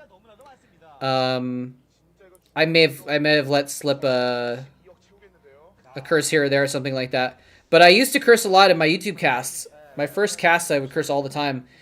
And then I just kind of decided, actually, like, some people actually told me, like, hey, I like watching your casts with my kids. Can you not curse? And so I was like, okay, well, that's a good reason. Some people were like, don't curse, it's unprofessional. I'm like, well, no one's paying me for this, so... but then when people were like, oh, I want to be able to watch it with my family, I was like, okay, well, that's a good reason. So I try and keep it family friendly. You know, it's kind of like comedians. There are some comedians who can't say a word without dropping a shibal between the two, and then you have other comedians that say, like Brian Regan, as an example, who go an entire set without a single word, where you're like, oh, how does he do it? And he's still funny, and he's talking about like ridiculous stuff still. It's an art form. And then you've got Bob Saget, who is got apparently the dirtiest mouth of all time. Yeah. She-balls per minute on some comedians. And then, so there's this British comedian that I like. It's probably my favorite comedian. I don't really have a lot of favorite comedians, but his name is James Acaster. And he did a special a few months ago. A couple months ago. He did a special, and unfortunately I can't tell you where to watch it because it was like a live special where you had to buy a ticket kind of a thing. Oh, the hidden Ling sees the drop. Nice. What could it be? The shuttle came over and just turned around and went home. Must be nothing. That's right. Oh, the days of Brood War where overlords saw everything without having to morph into something else. Right? Man, these storms have been insane. Like, these storms are the only reason Best is still alive, by the way. Jangby storms. Dude, Jangby's so good at storms. I don't know. I don't think you were in chat the other day when I said something about how I realized that all of the highlights that you see for the best storms are all Jangby. Oh yeah, for sure. Like the 3 occasions that I can the screen. Yeah, he hits. It's usually against that one Terran game. I can't remember who he was playing. It was versus Nada. I had to look it up. The one that's like super famous was versus Nada, right? Yes. But we watched another game last week that was Jangby versus Fantasy, if I remember correctly, and it was the same. He blanketed everything with storms. It was insanity. And then we watched part of Jangby versus Zero. And he had another situation where he won the game by just blanketing Zero's forces with storm. Like, every time that there's those perfect infinite storms, it's always Jangby. He's like the best stormer in history, I think. I like how you're low-key correcting me where it's Jangby and not Jangby. But I've said Jangby for the last, 2 decades. I don't know how to switch now. That's okay. I'm not trying to correct you. I didn't go to Korea, man. I don't know these things. Well, that's how you pronounce it in Korean, would be Jangby. So that's why I say it that way. But actually, but I don't even know, because that's not, I've never seen it written in Korean. His name is always written in English. So, like, Jangbi is not part of his Korean name. So I don't know if that's how he pronounces it. Well, I'm going to go with the guy who spent a couple years in Korea. So I have another funny story about that kind of thing, actually. Because I was the first caster in Korea to cast League of Legends in English. And the first season that they actually had they had a couple of European teams play in the Korean tournament. And one of the teams was, it was one American team and one European team. And one of the European teams had this player whose in-game name was XPEKE. XPEKE. Yeah, I know the name. And he had been playing in Europe for years, and the European casters were like Norwegian or something. I don't know. I don't know where their accent was from. So the European casters called him X-Pika. X-Pika, X-Pika, X-Pika, right? And that stuck, and everyone called him X-Pika. Best finally gets overrun. Oh my gosh. Holy crap. So many storms and it just was not enough. Wow, that was a great game. Thank you. Who was that? Was Max Dagger, right? Thank you for the recommendation. Sorry if I hope it's not okay that Rise and I are just like chatting about random stuff and not too much about the game though. I don't think anyone can argue. That's what this is about. We're just chatting. So there's so they call him X-Pika, right? Let's see what Optimator says. There's no long A sound in Eastern languages. Mandarin, Japanese, Korean, the A sounds like avocado. Drives me nuts that Liu Kang in Mortal Kombat is pronounced wrong by a company that wanted a China-centric fighting game. Yeah. Oh, yeah. Because it would be like Liu Kang, right? Would be how you pronounce it. Arigato gozaimasu. Yeah, it's yeah. Yeah, and actually, this Japanese basically has the same vowels as Spanish, is how I kind of think of it too. Korean vowels are a little bit different though. I don't know anything about Chinese vowels, but Korean vowels are a little bit different. Japanese, so I can talk a little bit about that. Oh, nice. It's irrelevant. What is relevant anyway? Certainly not us anymore. No, that's for sure. Ayo. Chinese vowels are easy? Okay. I want to learn basic Chinese. Is there another type of Chinese? Well, I mean, I don't feel the need to like learn really I don't feel the need to be fluent is what I mean. Oh, okay. But I want to learn the basics, like how to pronounce it and like how to say some simple stuff, I guess. The Optimator is like piquing my interest. So is it Chun-Li like in Japanese, or is it something else? Oh, it probably is, isn't it? Yeah. Oh, shit. Oh, Chun-Li. That's so interesting. I wouldn't have thought of that. Huh. So then it's Liu Kang. Yeah, so I think it would be Liu Kang, yeah. I did take a Chinese history class once where they kind of told me how to pronounce some things. Like, some stuff is definitely pronounced wrong, like if you see XI, like that, it's actually she. The X is usually pronounced as an SH sound. Yeah. But here's the other thing. XI can also be, depending on the context, it can be sure. Kind of like SR almost. Sure. So like because I remember there's a Chinese like princess or something like that, a historical figure whose name was XIXI, and her name was pronounced like seashore or something like that. Like I'm getting the name wrong and I apologize, but like it was something kind of weird like that. Seizure? That's awesome. Exactly. Yeah. The X is like an SH. I got an idea. Let's just stop casting for the next hour and go back to our old YouTube videos and complain about our pronunciation of the names. Like, no, it is not Jangby, you schmuck. Oh my gosh. Hoisin. I called him Hoisin for so long. It's actually Huaxin. And I called him Hoisin for like a year. Wait a sec. What is yuck? Is it still yuck, or am I? What do we get wrong? With it would probably. That's an important one. It would probably be Huke. Oh, it's even better. It rhymes with puke. I like it. We can work with that. Okay, so I hate when I have unfinished thoughts. So real quick, so X, they call them X-Pika in Europe, right?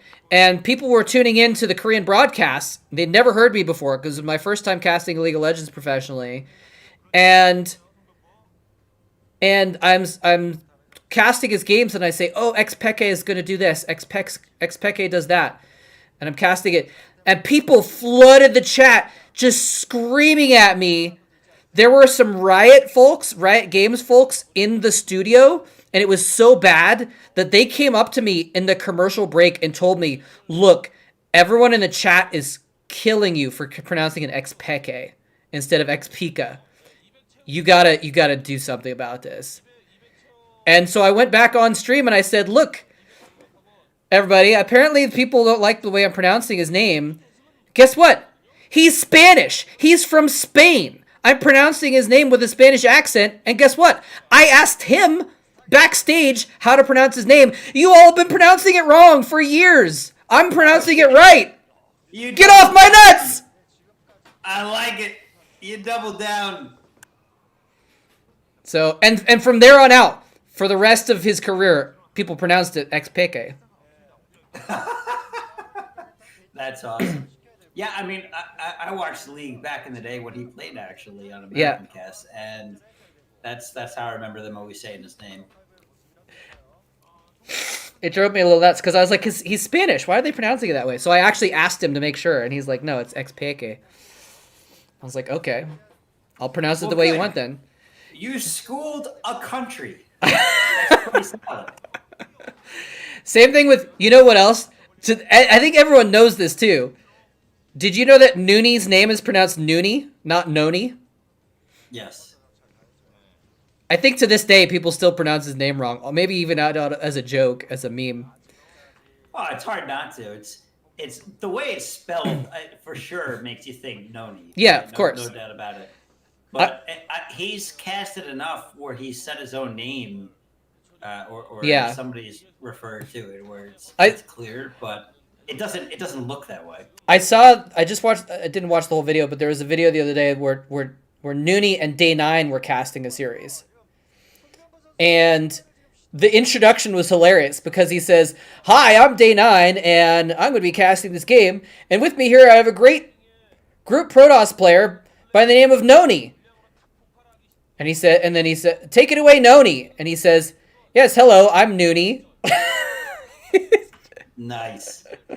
It's like you did with me and Jongbi, right? That was well done. Yeah, but it was actually him. Like, if I was casting with Jongbi, and I was like, "Here's Jangbi," and he's like, "Hi, I'm Jongbi." Like, that's a little bit different, I think, when it's actually him. Yeah, a little bit. Look, for sure.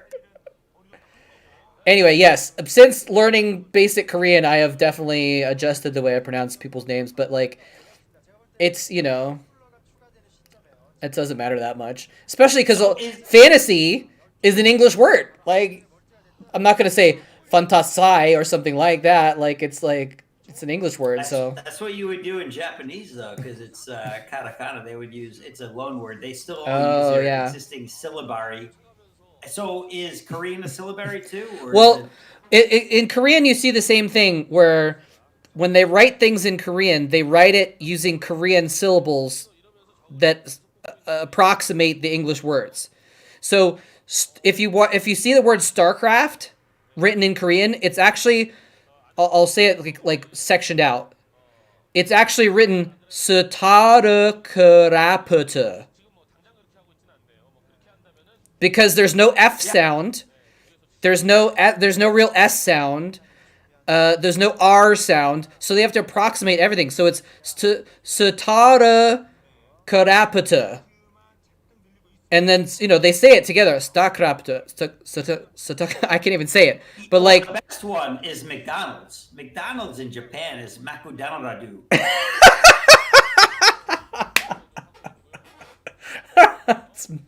That's amazing.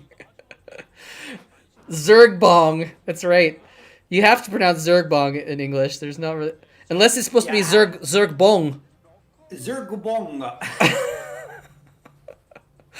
That's pretty close. McDonald Aldu. Else, right? So it's Maku Danarudu. Yeah, I think it's Danarudu. Okay. Yeah, so that it's actually really good because then a lot of stuff. Oh, is he gonna do a drop? I think he's gonna slow drop those lurkers onto the high ground above the base. That's really cheeky. Are we watching a game? Oh, we are. Look at this. They're playing. We got Yellow versus Stork on in the background. The rematch. The rematch, because they played earlier in the group, and this is the tiebreaker. What map is this? This is Forte. I am not recognizing this at all. Yeah, I didn't either. I had to look it up last time. It's basically 4 corner spawns, and then there's like, I think there's island expansions in the 12 and 6.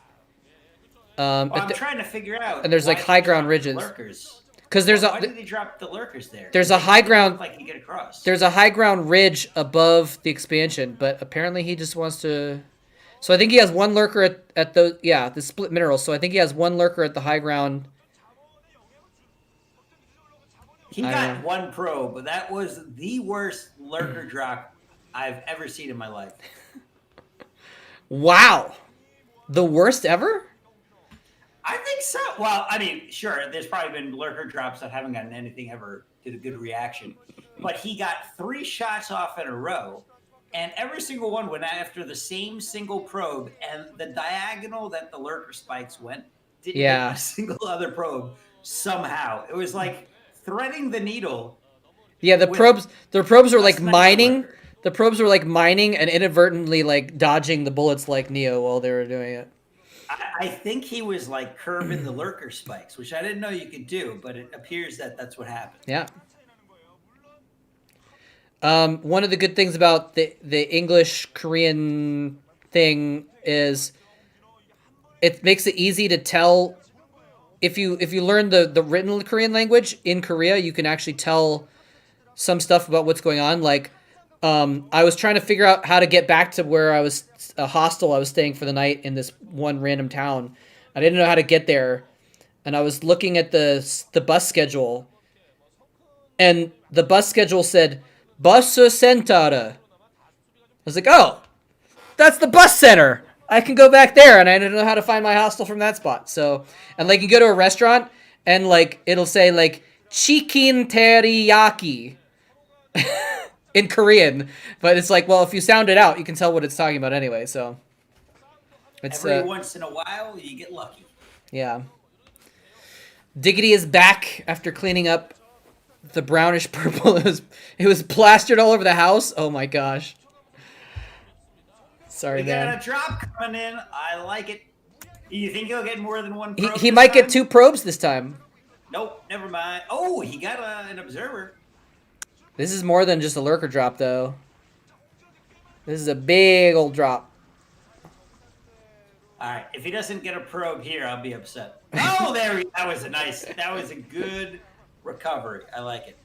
I'm just gonna get a Nexus. I hope he gets the Nexus. He looks like he might not, though. It was a solid storm. Yeah, I think Ace targeted now. He's got that for sure. That's going down. Oh, yep. Well, he was targeted. Did he stop? Oh, he got it. He got it. I was kind of close, though. But yeah, for a second I was like, is he really not going to get the Nexus after that? But he... Oh... Brutal storms just taking out everything, including an observer. So are you gonna do more casting, man, or are you, because you've been on a bit of a break? Are you done, or are you just kind of like? So not to put you on the spot. No, that's cool. Story of my life. I had this really cool idea. I got replays from a player, and I also have the VODs, and I was hoping to set things up to be able to switch between first player view as well as like watching the replay from a casting standpoint. Yeah. But I haven't done it. I haven't done it yet. So like I have everything that I need to do it, but I've been working on stuff at the house instead because I'm a responsible adult and parent. Yeah, because you just moved not that long ago. Yeah. So today I was building shelving in the garage. Very productive day. Nice. Went to Home Depot, Bed Bath Beyond, you know, the usual. As one does. Nice. That's cool. I mean, you can't fault you for being productive. I was just curious. Yeah, I haven't totally given up. I've got all my stuff still. I just have honestly, I haven't had time to get to it. Yeah. Sometimes good ideas are bullets to the foot. Like sometimes you can be like, "Oh, I want to do this thing," and then just like the thing takes too long, and so you don't do anything. I've that's That can that definitely happen that's the for story. sure. That's the story of my whole life, basically. Or not my whole life, I guess, but like I've done that so many projects that I've wanted to do, and then just like my idea's been too big, and I've gotten distracted, and then I just don't end up doing any of it. That's a fair point. I think that's actually more common than most people would think. Yeah, it's hard to appropriately scope what you actually have time for. So Mm-hmm. And then of course, yeah. So and like I don't understand how some people and I think it's a great thing, and I wish I could do it, but I've had to come to terms with the fact that I can't really. But some people are able to like just do stuff in their spare time. Like people that write a novel in their spare time. Like I have the spare time, but I usually just like I don't know. I don't. I feel like if I'm like working a full time job, I don't have the energy to. Man, he's just owning these gateways with these cracklings. By the way, what the cracklings hell? are incredible. Yeah, I was wondering how many. I was wondering if he was going to go after the pylons or not, but he cracked out three gateways. It was That's like also pretty solid. a couple lurkers and a handful of zerglings, and the zerglings are just like, we're just gonna destroy every building real quick. It worked. Anyway, I want to write. My point is, I want to write a novel, but I've never gotten around to it, and I feel bad. I'm jealous of people that are able to put in that in their do it in their spare time, basically. You know, you got to decide what is most important to you to go after. So, like for me, and this is not life advice for anyone. God help you if you're taking life advice from me. But for me, I am spending my spare time in air quotes because I don't have much, just doing a little bit of Japanese every day. Mm. And that's one of those things where it's like I don't need to block out. Like if I'm going to do a cast, I need to block out a solid hour and a half to get things set up, be able to do tests, Mm. ultimately run through whatever it is I'm doing, get my head in the game, right? And then move on to editing and all that fun stuff. But for Yeah. like, if I'm going to do Japanese for 30 minutes, I can just sit down and do whatever flashcards I haven't done yet on the Anki program that I have. So Nice. it's a lot easier to just jump into. And then really what happens is instead of doing any of that, I just play Balloon 6 instead. See, that's the thing. I also just end up playing games a lot of the time instead of working on stuff that I want to. That makes a lot of sense. Life is tough, man. What's that? I said life is tough. It's all choices and decisions, and Yeah. turns out I'm lazy. Well, also, and this is, I guess, kind of an excuse, but also somewhat true. Like, I've actually been struggling with insomnia and other issues the last couple years. So, like, sometimes, like, I literally just don't have the energy to write a novel when, like, I have a headache or I'm, like, super tired or something like that. Oh my god, he just stormed all of his own probes to kill those hydras.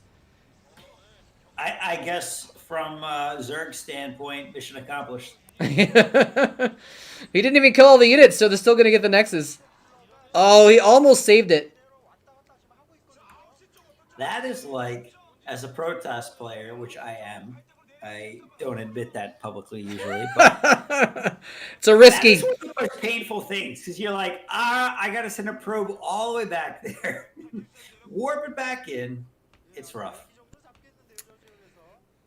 I'm sure there's a lot of Terrans playing tiny violins for you right now. Oh, Terrans and Artosis Zergs. is currently playing one. I think he just keeps one on repeat in the background. Howdy, lazy beasts. How's it going? Not siege moding him. This is. Well, that's a lot of ultras. Holy cow, that was like a dozen ultras. I missed it. I'm sure I'll see them again, though. Oh, man. I would hope. Oh, there they are. This is a pretty epic game, actually. For just like a random tiebreaker match. We are in the late game for sure. You know, one thing I got to say that I like about well, I think they're doing it in probably Brood War 2 now these days, but um, in StarCraft 2, if you watch a series that are being casted professionally, Mm-hmm. they've got supply, they've got everything out there, all the metrics. They've got upgrades for they flip through upgrades and a couple of other things, and Yeah. it's pretty cool to be able to see that. Whereas here, it's like, yeah, it looks like he's got 180 supply. I don't know, maybe he's maxed out. It's probably pretty close. Oh my god! Oh my god! So much Zerg! He has the same number of ultras as he has dragoons. Yes! That is not a good combo for the Protoss. But I don't know. Oh wow, he is ripping through him. I wonder if Too I much. can't see the upgrades. I wonder if he's got the +5 carapace or not, because he was tearing through those. Obviously, I think he's at 4 carapace. +3. I think he's at 4. Okay. What is the Protoss? Because I think the Archons are destroying with that +3%. I'll see if I can find out. I mean, it's hard even for me just watching the VOD. It's hard to see the upgrades. He's at +2 weapons on the Protoss. It looks like there's not enough pixels to tell for sure though. No, clearly, but that was definitely ripping through it. Storms actually did good damage to Ultras too. Storms ignore armor, so you know. Yeah, the storms were helping for sure. I think that was softening them up pretty well. And honestly, at +2, dragoons are doing pretty decent damage. Mm-hmm. If there's no Zerglings to help absorb the dragoon shots, they are going to do some good damage against the ultras. He's really starting to get his Archon count up. This is, like I said, this is kind of a crazy game. Let's see how many bases right now. Yellow has 1, 2, 3, 4. Only 4 or 5 bases actually. He's doing a lot for 5 bases. I love watching the Korean commentators. Like, they click on stuff. He clicked on the Defiler Mound, and I'm sure they're like, "Hey, look, he made a Defiler Mound, but he didn't make any Defilers. He just sent all the ultras in with no Dark Swarm. There was no Plague. What is he doing?" Well, Dark Swarm's not going to do much against Archons and Zealots, at least. But yeah, if he gets a good Plague off, though, that could be pretty devastating. Well, pretty good against a mass Dragoon build, though, I'd say. Especially when you're attacking in against buildings and static D like that. A couple of Dark Swarms would go a long way. Plus, Archons are actually affected by Dark Swarm. Yeah. Right? Only their splash does damage at that point. Correct. Oh my god, he has so much he's got to have like, I mean, that's like 5,000 hit points worth of meat with those Ultralisks. Yeah, well, it was. JK. Never mind. Zhongbi Storms. Oh my god. I said Zhongbi. Well done. Well done. You pronounced Jangbi's name right. Good job. Did he just defend that with like 12 Dragoons and 3 Archons? Yeah. Did I miss something there? Just great storms and just yeah, I think he's still just on +2 weapons. Archons are just really strong, man. We got a Dark Archon coming out on top of it, so it's because the Archons have +1 armor, so that's why they were able to. Oh yeah, that goes a long way for that 10 hit points. Could almost take a single shot from a ultra. Uh-oh, yeah. Maximilian's Dagger is pointing out the epic Dark Archon in play now. Imagine a Maelstrom. Or do you think it's for mind control, bad manner? That's actually a legit question, because I do think that Stork is ahead right now. Oh, but maybe not for long. Doom drop. I like it. Oh my goodness. Is he gonna? I think he sees it coming, right? He can't get through his own choke point to bring his forces back. Is that really Stork? Did you say that was Stork? Yeah, this is Stork. This is Stork in 2005 when he was just a baby dragon. Wow. I'm trying to not make inappropriate comments. I'll just keep my mouth shut. Stork versus Yellow. It's like a really interesting like. This is when Yellow was still competitive and Stork was just starting to be competitive. It's an interesting point in like. A oh, Dark Swarm. We can get the Dark Swarm. oh my god! Beautiful. This is Beautiful. amazing. You can see the power of the Dark Swarm, though, even against the Archons. Like, Yeah, yeah, you're totally right. Zork is backing off big time from this. You're totally right. The Dark Sword, because he doesn't have a lot of Zealots, so it's mostly Dragoons and Archons, and so yeah, the Dark Sword was Well, really effective. even with the Zealots, you don't want Zealots one versus oneing ulcers, right? So like No. you need that Dragoon backup and the Archons. Do Ultras, am I remember, do Ultras do splash damage in StarCraft 2? Yes, they do They do, right? damage. Yeah, like a So small cleave damage kind of thing, right? yeah, it's I think if you think of it like a 45-degree cone or maybe it's 90 degrees, something in that range. I was just thinking of that's like Zealots are especially bad against Ultras in StarCraft 2 for that reason.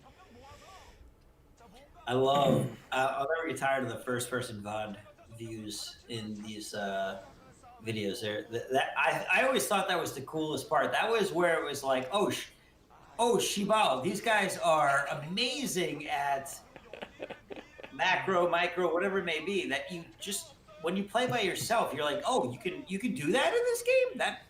That's pretty wild. Yeah. Oh man, Dark Swarm.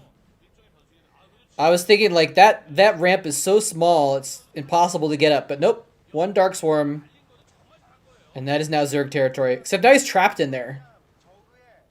Yeah, I'm not sure he's trapped though. Like you're not going to fight up that ever, and he's just So you can see he's gonna.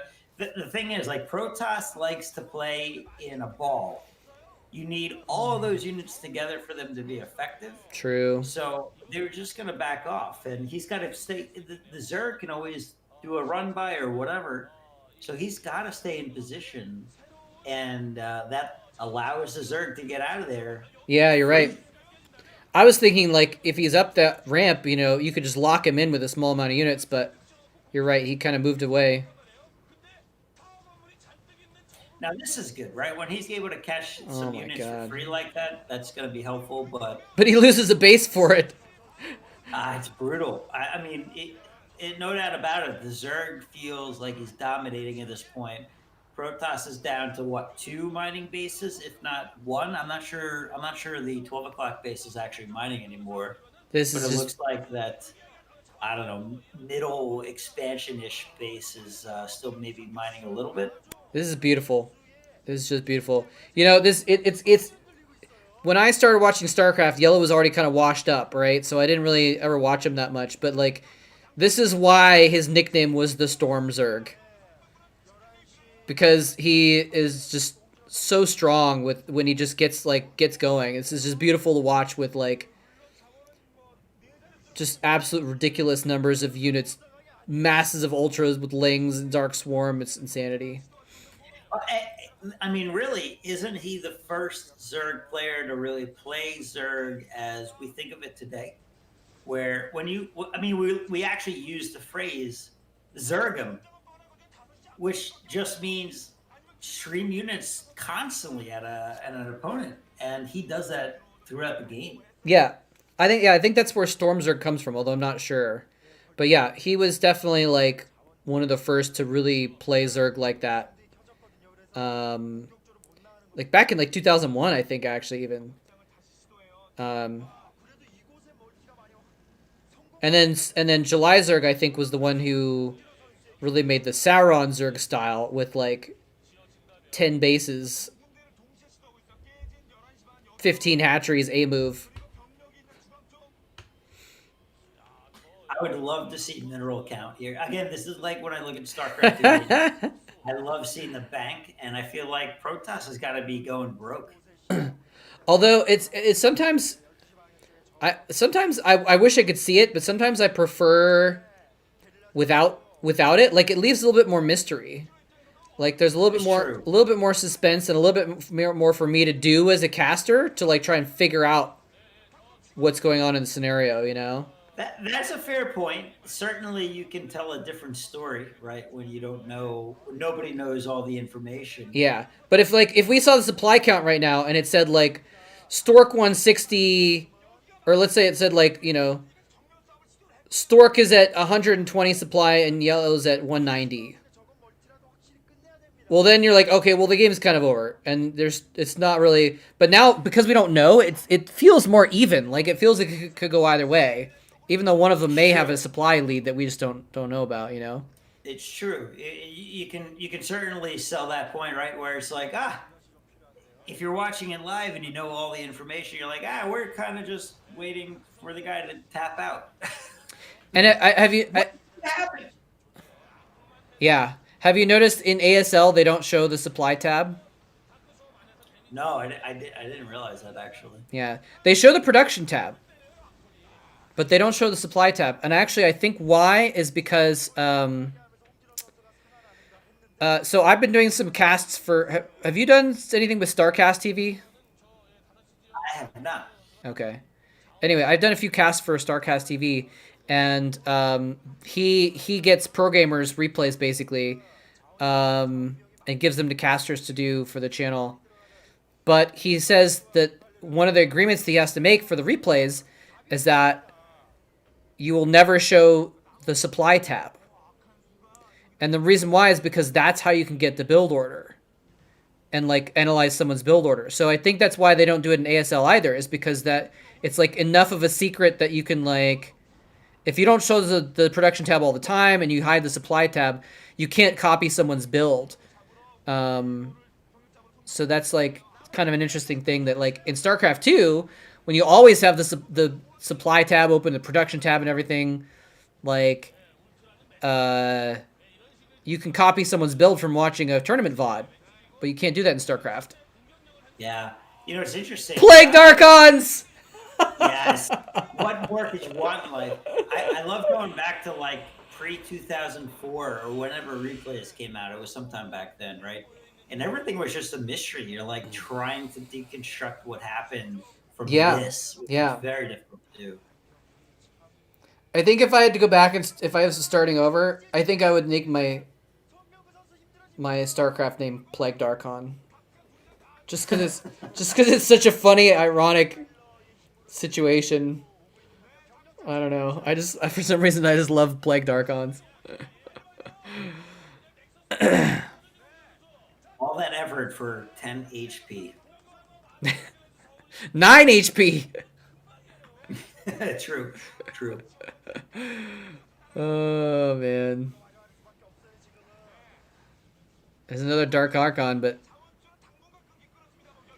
see, like I don't even know what's going on because like it feels like Stork is winning these battles, but he's losing bases in the process. So it's like Yeah, the problem is Yellow just has this deep bank. I mean, he's got top left, he's got bottom right, 6 o'clock, not mined out. yeah, And Stork Zerg typically have much lower saturation, so their minerals go a lot further throughout the game anyway. And Stork hasn't had the Stork hasn't had the bandwidth to do a storm drop in like 10 minutes. Exactly, right? He's just defending left and right, and he's doing an admirable job, no doubt about it. But look at those juicy mineral patches for the Zerg. Yeah, I think you're right. Because he hasn't been able to take out any of Yellow's bases, basically. Hey, Good old Brew War. It's really fun watching these different eras too. So actually, like the game we watched earlier was from 2011, and they did have that stuff. yeah, it changes at some point where they start showing the top right. Right. So like on this old school game from 2011, they have the supply and the minerals and the gas and stuff like that. That they just I'm not sure how they got that, but they're somehow extrapolating it out of the game. And so they did have that later. I remember that was like revolutionary when that popped up in like 2009 or something. Like They've got the supply counts Yeah, on the OSL games. Early on, they didn't have any of that, obviously. Yeah. It's a very nice army composition though for the Protoss against Zerg. Oh. I mean, so many Archons, but they're starting to pop. Did a couple more of these pop, and it looks like he's going to have a tough time catching back up. Maelstrom on a single Ultra. Oof. Did you see him feedback the Defiler? No, I didn't catch that, but that would explain the lack of swarms. Yeah, the Defiler popped out of existence from a little feedback. It's really really clever, actually. I like it. It's even better than a Radiate. It's true. Instantaneous.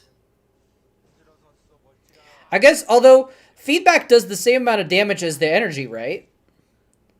So if a Defiler was low on energy, it wouldn't actually kill it, would it? That's correct.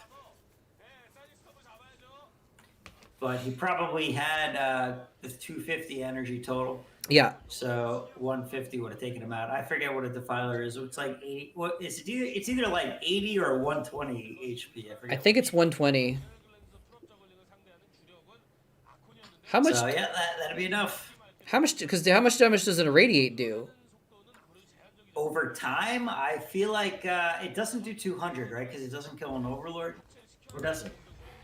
I feel like it's like 160 or 180. You're Googling, aren't you? Yeah. Does 249 damage over 25.2 seconds. Oh, so it does kill an Overlord? What am I thinking about? Yeah, no, it does kill Ultras. Maybe it does kill an Overlord. Doesn't kill an Ultra, but it kills an Overlord. I think it kills just about everything else. I don't think there's anything else. I don't think there's any other biological units that have that much hit points. Is there? Devour has 250, doesn't it? Oh. Then it would do exactly 1 less damage if that's the case. Well, plus they regen during that. Yeah, you're right. Devourers have 250 hit points. So 1 Irradiate will barely not kill a Devourer. Because, so many people make Devourers against Terran. And that's not something you see very often. No. But, I mean, I guess if they're going mass BCs, which is possible. Yeah. Just unlikely. How long? This game has been going on for... It's intense, man. Stork's making a comeback. He took out the top left entirely. So we're at minute 38 of this. He's actually coming back in, and again, if he keeps that ball together and is able to take out the Defilers, he has a shot. We're at 38 minutes into this VOD, and I think the game started at like 5-minute mark or something like that. 4-minute mark. So yeah, this is over half an hour game already. On Forte. So yeah, I didn't remember this map at all either. Bases. He's only got one. He's making Sunkens here. He's only got the bottom right mining for the Zerg. Whereas Stork's got one mining and making a second. So I'm surprised actually in good shape. I'm surprised that Yellow didn't take top left. He did. Stork took it out. Oh, okay. And he also took out that, 10 o'clock base at some point.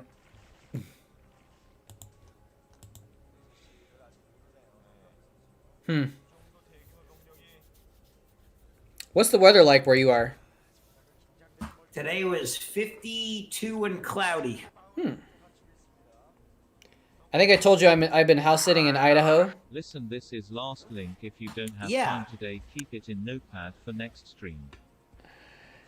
Thank you, Max Dagger. Yeah, I think we'll probably have time for one more game, at least one more game. So we'll watch that one after this. Thank you for the donation. Yeah, so it was actually super cold. Well, not that cold, but for me it was pretty cold over the winter. But it's been like, yeah, in the 50s and even up to 60 lately, and it's been like pretty. It's funny because if you talk to someone from like Los Angeles, where I used to live, Angelino thinks that 55 to 60 is cold as shibal. It's true. But In Idaho, it's like warm and everyone's, out walking outside because it's so warm and sunny. Yeah, it's been great here. I've been loving it. Hey, I'm gonna grab a beer. I'll be back in about 2 minutes. All right.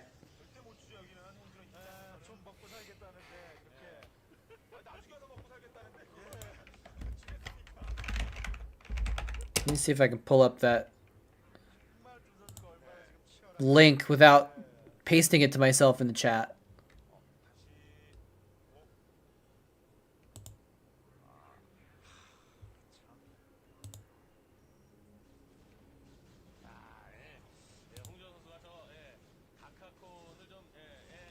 I keep seeing these like giant epic battles, and I'm like, is this the final battle? But it's just never the final battle. It just keeps going. Just keeps going. All right, here we go. Okay, I was able to get the link over here.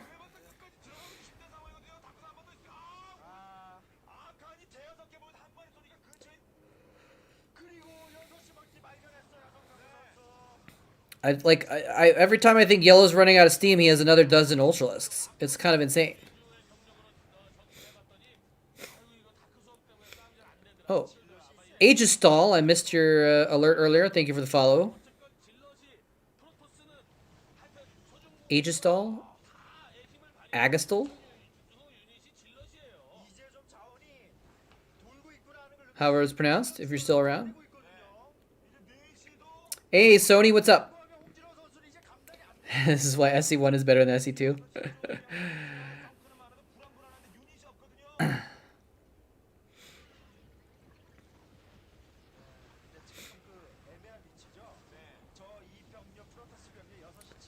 Toss wins just because I see a Dark Archon. We've seen, this has already been if you just got here, this has already been a long game. We're on minute like 37 of this game or something like that. We've seen Maelstromed Ultralisks. We saw a feedbacked Defiler. This is like the third or fourth Dark Archon we've seen. So it's been insane.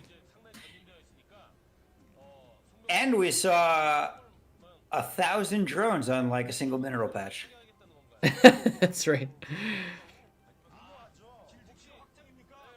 Diggity's back from dealing with more stuff. Did you and the rest of chat, fix your clocks for the day? Don't be late to work tomorrow. Yeah. Public service announcement. Most of my clocks fix themselves these days. Except I did get a little confused though, because the one in the kitchen doesn't, and so that drone. I got a little confused earlier because I was like, wait, it's only noon? Oh wait, no, it's 1. But yeah, I lost an hour from daylight savings, and next week I'm gonna lose an hour from driving west, one time zone. So I'm gonna go back an hour with a time zone, which apparently Sony did also. Drove across Washington. Actually, all of Washington's in the same time zone, actually, isn't it? So. That is an ingenious way of defeating daylight savings time. Just change time zones. Yeah, I like it. Yeah. Well, I'm going the wrong way though. If I was driving east, I'd be defeating it, but instead, I'm getting further defeated. No. If you go west, right? So if you go west, you're going back an hour, and they go forward an hour on spring forward. So you net 0. You don't have to change your sleep schedule or anything. You're dead on. No, because so let's say it's 10 a.m., right? Or yeah, it's not 9 a.m. I just woke up in Mountain Standard Time. It's 9 a.m. Right? It's 8 a.m. It's 8 a.m. in California. Yeah. Oh, okay, you're right. So I would still be able to sleep for. Oh. Okay, never mind. I don't know why I got that confused. I'm a terrible engineer, but I can do 1 + 1 math. Apparently, I can't. I said, all right, 9 - 1 + 1. That's 7. Damn it! Really close. That's basically what I did. Depends on how much acid you had that day, but sure. Oh man. Dignity's been chilling over the weekend.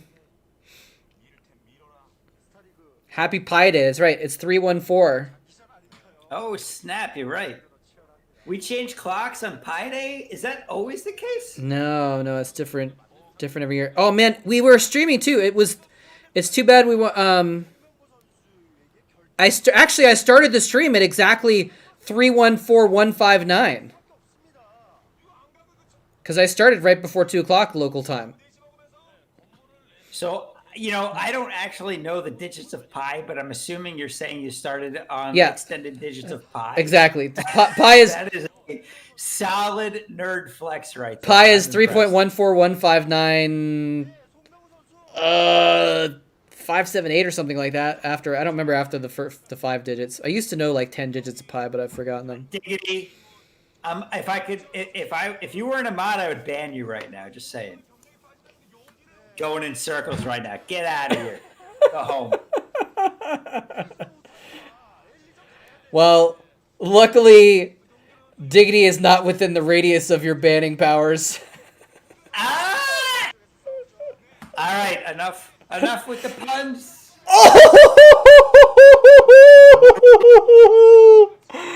Oh my gosh! That Maelstrom.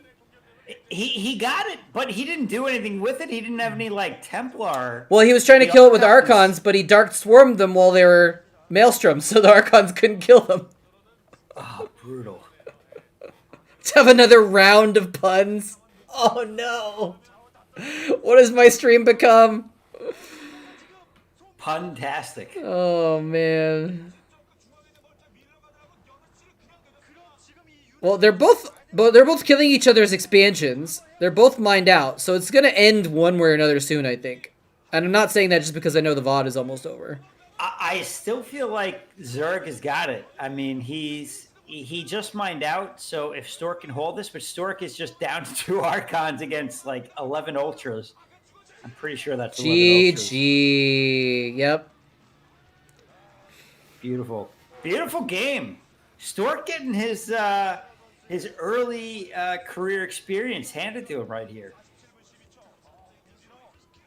Yeah. And it's kind of interesting that, you can see him,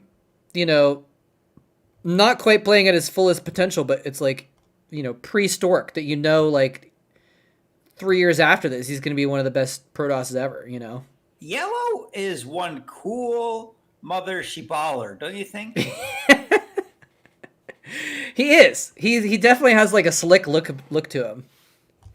He definitely looks like a cool guy. StarCraft at home. I kind of feel like he only plays when he shows up to the tournament, and he's just swimming in cats when he's at home. Swimming in cats? What? I couldn't say the other word. I just realized it was a family channel. Oh my god! I was like, well, you think he's like a? By the way, showing up on the right side of your feed there, very appropriately right then. What showed up? George Carlin. Oh yeah. Talk about a comedian with high APM when it comes to curse words per minute. CPM. It's okay. So this is a recommended game here. Requested game from Max. Hold on a second. Nada, not gonna work here anymore. Does that work? No. Nada versus Savior from the ODT from 2007. This is Blue Storm. This is gonna be an interesting game. So, all right, let's get this out in the open right now. Is this a match fixing game or not? No. Is there any way to confirm that? No, there's no way to confirm it. But the thing is the match fixing that we know about happened in like 2009. This is 2007. But the other thing is that I think Savior started match fixing when he couldn't win money legally anymore. And this is 2007 when he was still a competitor. Like he was still one of the top Zergs, and like could have won an OSL and won money that way. In 2009 he couldn't win Shibal. The Does anyone know what Savior's doing today? I feel like right now I need to know this. He streams StarCraft. He still has fans. People still watch him play StarCraft on Afrika. At least that's what the last I heard was like a year ago or something like that. I've never actually watched him, but that's what I heard like a year ago. It was like, oh yeah, Savior still streams. I feel like he would be spit on in the streets of Seoul, Korea. I mean, he was so loved and so good that like people who were like his total fanboys probably decided they wanted to forgive him for being a jerkwad, screwing over the industry. Firebat Hero donates to his stream regularly. Why? As like a troll? Yes. Like, oh, you're so good. Love Firebat Hero. Well, you remember the what am I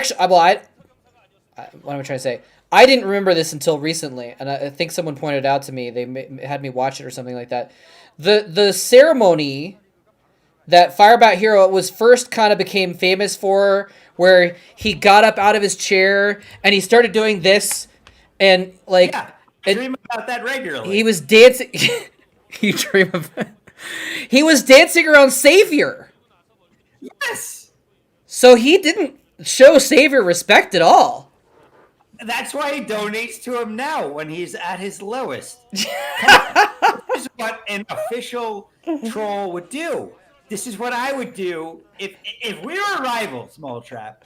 I would totally be like we were casting rivals, I guess. I would donate to you and be like, oh my God, what a great cast. Here's $5. Clearly you need it. That's true, actually, isn't it? That would be the sickest burn, wouldn't it? That would be the sickest burn. From your biggest fan. Oh. Way, I love to dance with you. I think you're right. I'll bet he does. Well, Firebat Hero is a professional caster now. He's professionally amazing. I mean, this guy is just... I watched him. He was streaming on Twitch, actually, for a while. I'm not sure he does anymore, but... I donated to Firebat Hero solely to say I love you. Nice. And I think I have the soundbite recorded somewhere where he goes, "I love you, Rice." That's amazing. That should be, like if you do something on Twitch, that should be your sub alert. Yes. Oh my God. A GIF and a sound of Firebat Hero saying "I love you, Rise." Oh man, that would be so amazing to have that. I actually screamed "I love you, Stork" at Stork in the MSL studio, but he didn't say anything back to me. You're lucky. I mean, it's good that I never ended up in Korea, because I'm pretty sure I would have humped Firebat Hero's leg and been deported. Or maybe arrested. I don't know. It wouldn't have been good. It wouldn't have been good. Oh my gosh. But at least now I can be like, hey, I somewhat sort of had this odd, anonymous-ish interaction with my childhood hero, which, by the way, I did send him a message on Twitter probably a decade ago. And I said, I love you, something like this. And I feel like I might have even sent a link to me in a T-shirt. I don't know if you remember, but I did like a Firebat Hero T-shirt contest. Oh yeah, I vaguely remember that. 2007. Yeah. And God, the guy who had the best. Oh, we both know who it was. And I'm drawing a huge blank right now. Who came up with the Firebat Hero picture that I got printed on the shirts? But I don't he remember. was like, he was like, thanks for your support, something lame. So thanks for your support. But like to me, that was like, oh my God, I was acknowledged by my idol. That's cool. I've got some stories about that, but hold on a second, because right now Savior's running in with some lings. Oh, there's one Firebat, JK. One Firebat cancels out infinite lings. This is an interesting. It's amazing. Nada is so good, dude. I was a Nada fan even before. And now that I've been casting all these old games from 2003, 4, 5, I'm like even more of a Nada fanboy. He was actually so freaking amazing, so smart. They call him the genius Terran for a reason. Well, not only that, but he was definitely one of the first few with like 400 plus APM on the regular. Really? Was he? Yeah, he Oh. definitely. There was I forget who it was that was like the original high APM player, I think it was but Nada Jelizerg, was. wasn't it? I don't think it was. I don't think it was July. Was it July Oof? was maybe that's who I'm thinking of, but Nada was the first to like. I don't know. It was with Nada. It feels like high effective APM Hmm. versus Yeah. the just Yeah. high APM spam. Yeah. Yeah, Maximilian Dagger talking about the most epic of Firebat Hero ceremonies, of course, when he ran down the beach through the crowd and jumped in the ocean. So amazing. What a I god. would have, What a I would have god. loved to have been there for that. Korea. Well, I mean, Asian culture in general, right, is about humbleness and all that. And Yeah. I love how he just snubs all of it, and he's like, "Nope, I'm destroying Savior, and I'm in his head, and he will never beat me." Yeah. And Yeah. that was true. Yeah. And I'm so happy for it too, especially after the fact. Now that we know that Xavier was like a cheating scumbag, you know? It's like he deserves every embarrassment that he got in hindsight. I would just parade Firebat Hero around on my shoulders if I could. Although, what if Firebat Hero broke his soul and made him become a cheater? Even better. Firebat Hero and boxers. Oh, so wait, we're back in the time So this era is of yeah. Mutamicro. We got Mutamicro, and this is 2007. Yeah,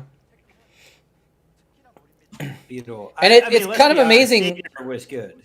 Yeah, it's kind of amazing that Nada is still high level competitive in 2007. I think Nada was one of the players that was competitive the longest of like because all of the pros from the early days in 2007, none of them are really able to get into Star Leagues anymore, except Nada, basically. Like, all the old greats, Reach, Boxer, Garimto, Yellow, Good Friend, all those Yeah, early but wasn't greats are not really, in 2007, they're not really playing anymore, but Nada's like, oh yeah, I can still go toe-to-toe with the OSL champion, or MSL champion Savior.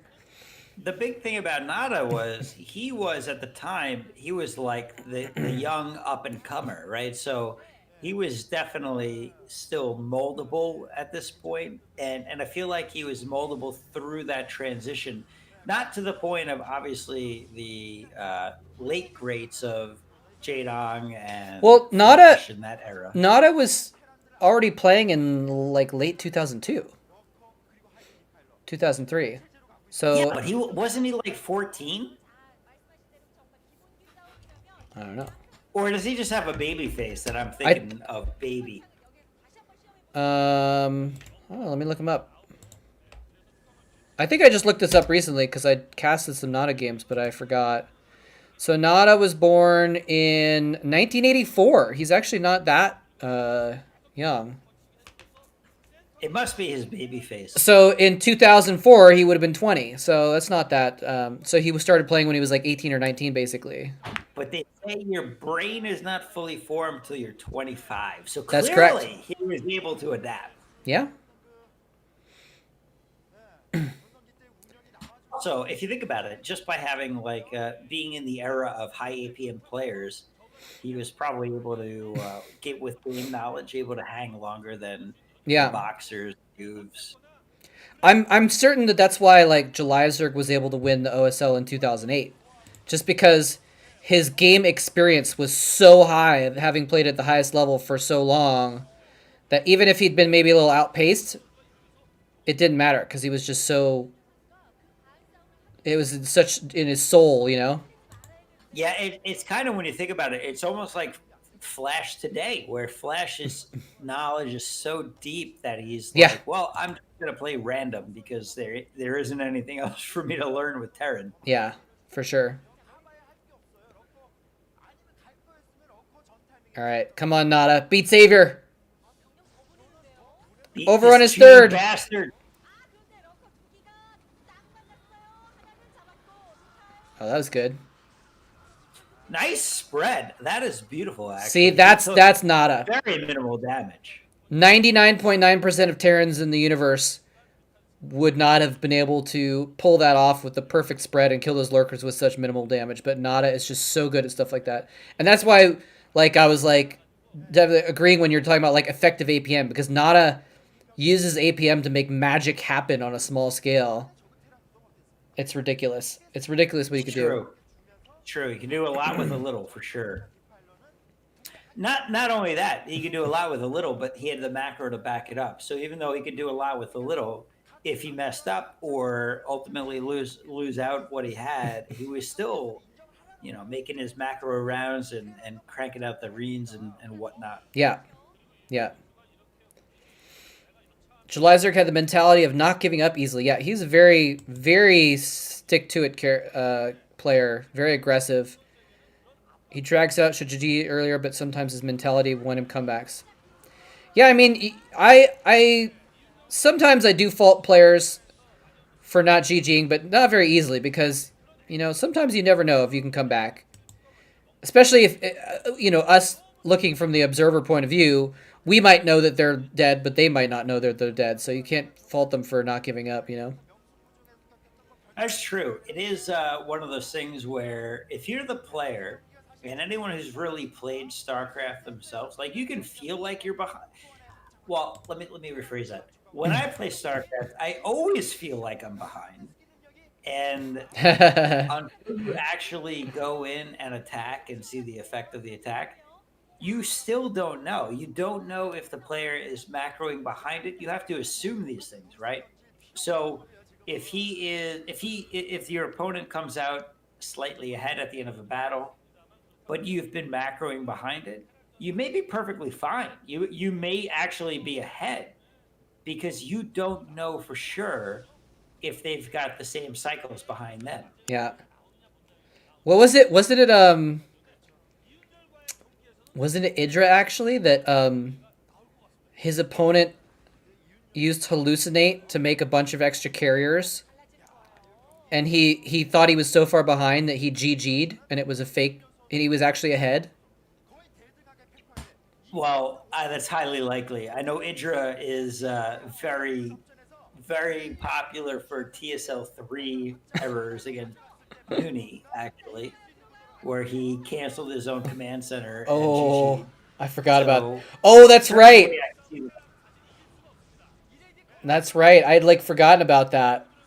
That's so funny. Dude, that is like Brood War history. I loved it. The interesting thing was, I remember watching. So TSL3 was really fun because you could follow along and really see how things were going. It was the beginning of like people streaming, and people were keeping track of MMR and where people were in the tournament.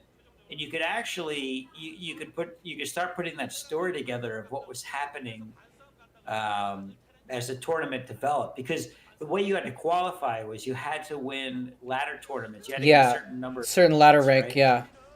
And Noni was interesting because he was seeded from TSL2, and he actually put a lot of effort into his Idra match, and totally, like, he was really good at preparing for a specific opponent, whereas Idra was completely focused on just mechanics. Like, he had that Korean approach of just, if I have solid mechanics, I'll beat whoever. Yeah. But Noni knew he wasn't going to win in mechanics. He wasn't spending time in Korea anymore at this point, like Idra was. So he focused on the player and totally played Idra, who was a better player mechanically.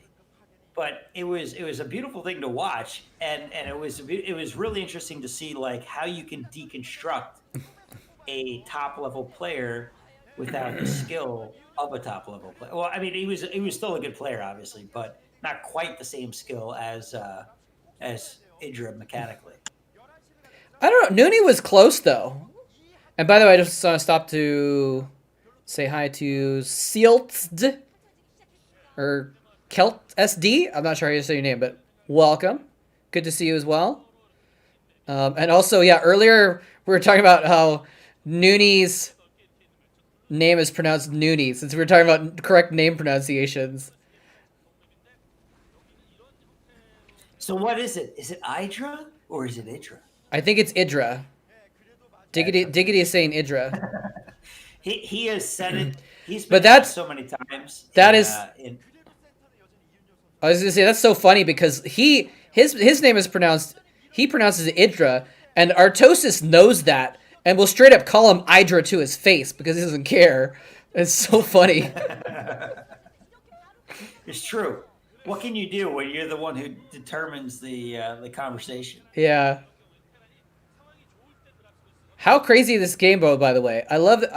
One of the things I love about Blue Storm is this diagonal setup, and it's like kind of crazy that like Nada is like defending the south, but he's trying to do excursions into the north with his Marines, but he keeps falling back to the south and like keeps swarming to push him back, but he's got more tiers of tanks. He's actually just playing this map extremely well.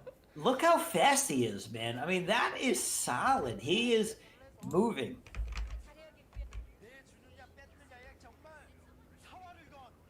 I love it. I love watching the first-person view of Nada. So I'll never forget when early replays came out. I used to watch. I don't know where I found them.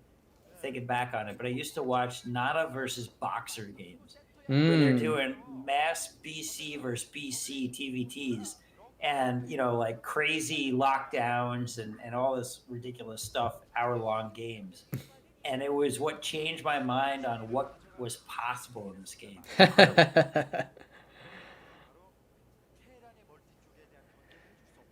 Idra is short for Idrajit, apparently. Whatever that is. Yes, he mentioned that in some interviews, actually. The Scourge were a dagger? Maybe I missed the Scourge that you're talking about. What do you mean they were a dagger? Like did they do some surgery on Nada's science vessels or something? So, interesting story. Maybe not that interesting, but I watched Idra play live at WCG 2007. Artosis was there as well. Also present were LZ Gamer, In Control, rest in peace, and a couple other big names. And back then, I remember watching Idra play. He was incredible. Really, really solid player even back then. Mm-hmm. Well, I was there. I got to see the WCG USA in 2008, and that's why I was saying like, oh well, Noonie is actually pretty was very solid mechanically too, because even though I think Idra at that point in time had been like practicing with Koreans already, and Noonie had not, but Noonie still beat him in the WCG Korea, or not WCG in the WCG USA. Although that could have been because I think Idra might have gotten like a little bit of I don't know, stage fright or something. Like he just wasn't playing his top for some reason in that tournament. But that was always the theme between those two. It was definitely Fire Bad Hero Savior-esque in that Idra lost to Noni when he shouldn't have. Regularly. Yeah. Solid drop coming in though, by the way. Oh man. Down to just 5 overlords dropping, and it looks like more ultras than anything else, but that may be enough for Savior to make a dent in this force. Three ultras is going to do pretty well against 5 Marines, but the backups may be able to deal with this, plus the irradiates. Yeah, I think he's got enough Marines to come back and deal with this, what it looks like. It was a good idea. He lost... I wonder how many units he lost to the turrets, basically. Because he lost a lot of overlords there before they all dropped out their units. At least 2. All right, later, Diggity. See you, man. Good luck with the brown. Good luck with all the stuff that you're dealing with. Your neighbor and everything. Now here's the irradiated Ultralist that we were talking about earlier. I love how it just irradiates everything, and there's just no Scourge out here to deal with this. Scourge costs gas. Why have 10 Scourge when you can have 1 Ultralisk? This is true. And I gotta say though, like, here they come. Plague? A couple of Muta and a solid Plague is all you need. Oh, but this is brutal. There's only 2 Marines to defend all of this, and it looks like Savior clears out 4 science vessels. That's pretty solid. I think Nana might be running out of steam, is what it looks like a little bit. Although every time I think that, sometimes Nada actually, you're not as good enough at macro that he probably has another backup force, I imagine. He's got 3 mining bases minimum, and I think he's still in the game. But now he's getting dropped in 2 locations. I don't think he can deal with both. It's fine. 6 o'clock. Come on. He's doing a drop of his own. Oh, yeah. Going down, but he's got Marines there. So, I mean, Savior's not actually doing any real damage. He took out... He is fine. Holy crap. 600 minerals worth of turrets. That's not a big deal. And he took out all the mining of Savior's Natural, which was mining. Yeah. Oh, and the gas goes down too, which, by the way, he likes those ultras, doesn't he? Yes, he does. Yeah, there was a game that I was watching last week, or a few days ago, or whatever it was, where it was a ZVT, and the Zerg was overwhelming the Terran, and I was like, this is where, if this Terran was Nada, he would be sending dropships into both the Zerg's expansions, and he would still win, but instead he's not Nada, so he loses. And that's exactly what's going on. When Nada's losing, he still is sending out drops to counterattack to try and swing things back in his favor, and it makes it work. I love it. It's super accurate. So good. These ultras are in, but they don't have any other coverage, so they're just going down to tank shots. I mean, this is really good for Nada right now. I think he's in a good position here. Savior's got a good, he's got plenty of minerals there to continue to mine, but Nada is, I feel like he's outpacing him a little bit. Yeah, I think like the fact that this map gets divided diagonally in half means it's probably better for the Terran, because like if the Terran can stay even on bases, I think they're going to be able to do well. Another drop. That dropship has had like 25 hit points for a half hour now, and he just keeps taking Marines. He's like, whatever, one more shot, one more trip. He takes him for another trip, and he's like, whatever, they haven't taken me out yet, I'll try again. Yes, you're right. Savior just isn't really accomplishing enough with these drops. Like, he's doing these drops, but they're not really killing anything important. Well, I don't know. He got 3 Marines. That's pretty solid. Oh, please, Eraser. Oh, never mind. He's just going to kill it with Marines. It would be good for... if Nada could take out that 12 o'clock, I think he seals the game in Oh, yeah. favor. Oh, yeah. That's what I was thinking, too. You know, if there was just a little bit of Dark Swarm here, it would totally turn the table. Well, there it is! I feel like I just spoke the future. The future from 14 years ago. It's true. It's like I'm watching this from, the future. It's like I'm watching this from the future. Wait a minute. Wait a minute. Wait, we are watching this from the future, though. What? I don't know what you're talking about. What? Oh, wow. He's forced to lift two bases right now, though. Come on, Nada! Pull this off!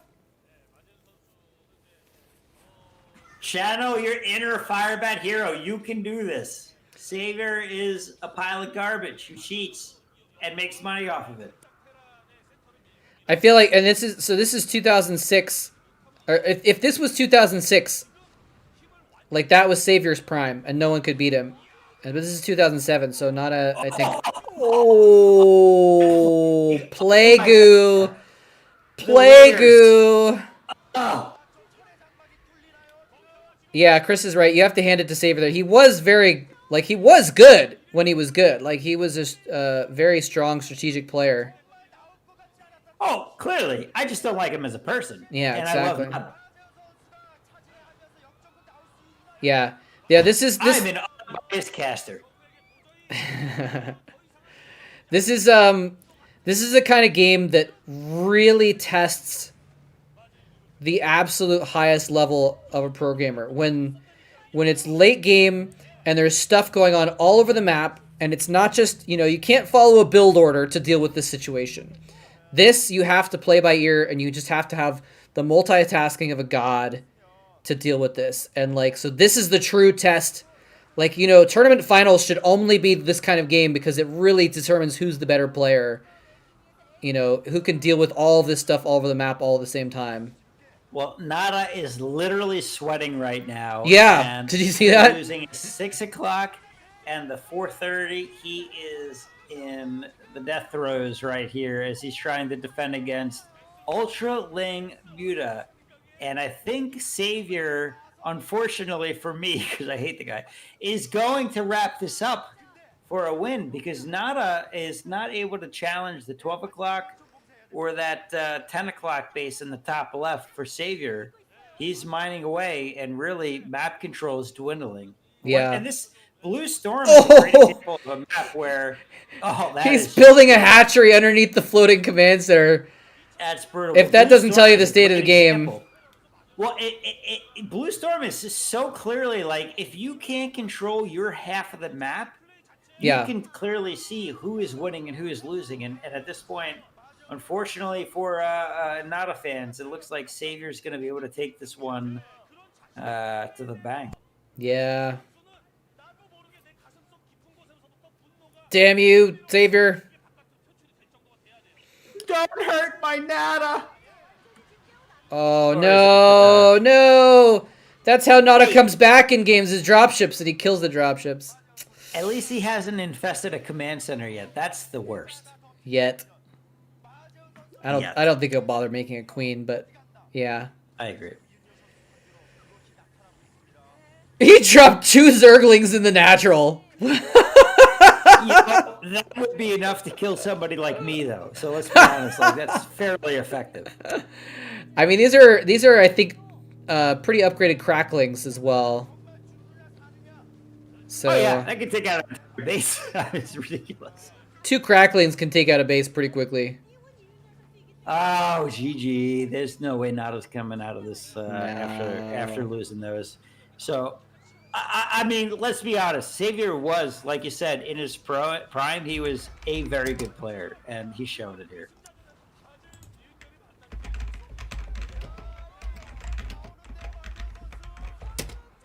Who's the guest voice? This is Diggity OC. I can't get it. Diggity OC. Yeah, it can't just have a low voice. You have to have a low, full baritone, like you're a opera singer, Barry Manilow radio announcer. that panty wedding voice. I just don't have it. Sorry. We got Rise on the line. Thank you for joining me, Rise. By the way, I think we're gonna have to sign off after this game because I got a lot of work to do. But I'm trying to do this every Wednesday and Saturday. Whenever you want to join me, just let me know. Sure. Yeah, this is fun. Weekends work well, so maybe I can join you on some of these weekend casts. But Wednesdays can be tough. Okay. Makes sense. And actually, I mean, I'm not sure exactly. I don't know how I'm going to be able to stream over the next month because the 27th is the science festival, so I'm definitely not going to be able to stream then. And then after that, I'm going to be homeless for a couple weeks, so I don't know how I'm going to stream then either. So I might be taking a little bit of a break in April. Hey, don't be a quitter. You have casted from the parking lot of a college campus before. You can figure this out, Moltrap. I believe in you. This is true. And I may try to cast from the parking lot of like a coffee shop while I'm living in a campground or something like that in April. We'll see. Oh, it hurts my soul to watch Nada like lose. He tries so hard. It's all right. I've got something to soothe our souls lined up for when the GG finally happens. Okay, and suddenly, one thing that can cure me. Suddenly, out of nowhere, Fireman Hero, the god himself, teaching your dogs how to properly dry hump.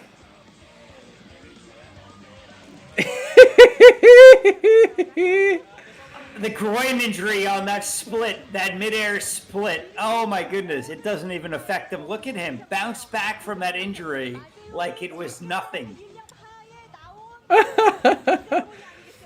This isn't the one where he dances around Xavier, though. Where's that one? That is, it's a, oh, what was that? I feel like that was an MSL game. Is this the same one? Oh, this is the same one, I think. Yeah, this is the same one. No, it's a different one, but also good. Wait, what is going on? Something is playing, and I don't know where on my computer it's playing. That's awkward. Oh, something else randomly popped up. Another game popped up in the background. Where's the one where he dances around him? Oh, here we go. Are we still on? Do you think that's a clip on his Twitch channel? This person, someone consolidated Fire Bat Heroes ceremonies apparently into a single video. So here's this one. Was that SC2GG Rise? I'm not sure. Was it? It's very possible. This is I'm pretty sure. Hydra X. Sure. Okay, I'm pretty sure I'm of him. Oh, here we go. This is the one. This is the one. Yes. Yes. Oh yeah. Oh, drink his tears. Taste the salt. Right behind him. Right behind him.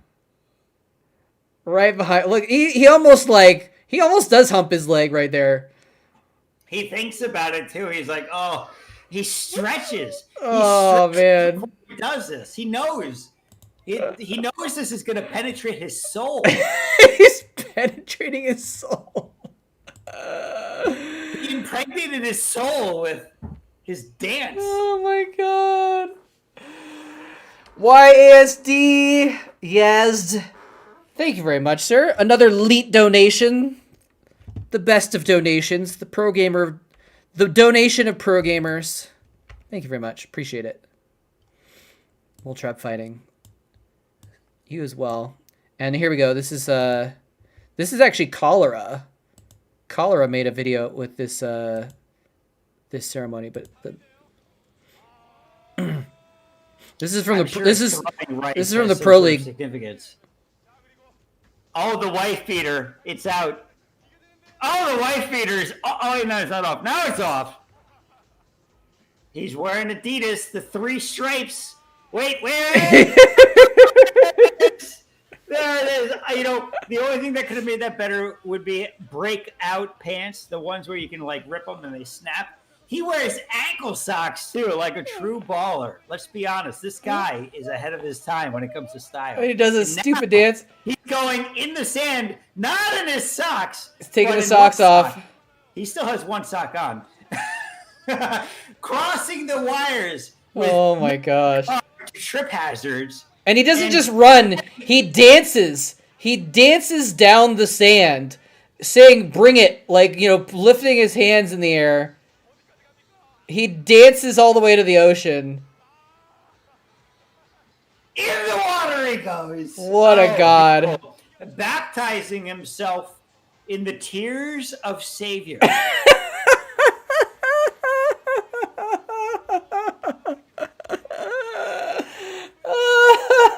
What a god. Look at all these TV employees like following him and like making sure that no one like goes near him, and the fans are like running after him trying to get pictures and stuff.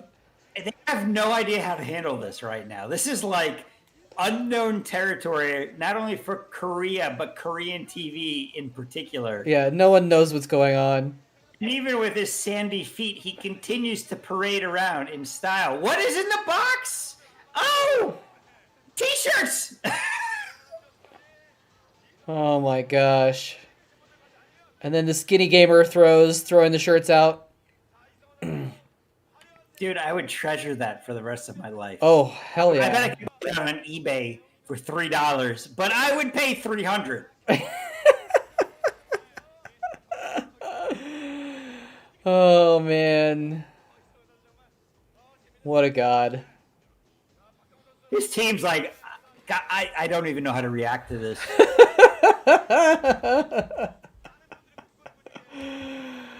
Oh, man. All right. You well, know, he did like 50 push-ups before this happened. Yeah. And now he's going to eat some ice cream. That is one phallic Bask in his own ice cream awesomeness. bar.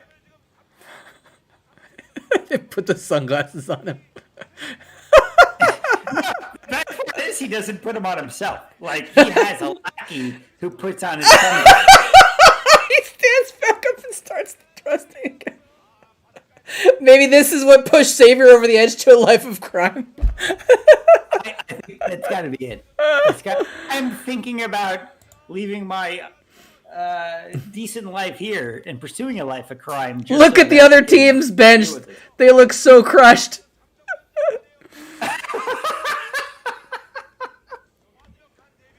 Oh my gosh. What can you react to this? Yeah, I don't know what you do. Oh my god. That's amazing. Amazing. Hey, it's been fun. I'll let you close things out. Yeah, man. I'll catch you on the next streamer or in the next couple here. All right. Thanks for having me on, man. Sounds good. Good to talk to you. I'll catch you later. Oh, shoot! I thought I was done, so I cut you off. I'm sorry. I don't know. You were saying something. So, I hope you guys enjoyed that ceremony. And before I end this video, special shout out to everyone who's answered Cholera's second puzzle or question. This is a cholera video. Why are Hydralis spines so powerful? And how come their sleeves, the Hydralis spines are... I had no idea. He had this, like, random Hydralis biology analysis with his video.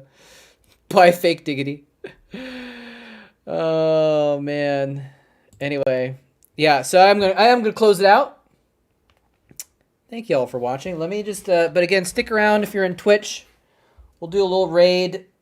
It's always nice to be able to show some love. Thank you, Into the Air YG, for the follow as well, by the way. And once again, thanks to YSD and Max Dagger for the tips. And the Marsh. Trey Marsh.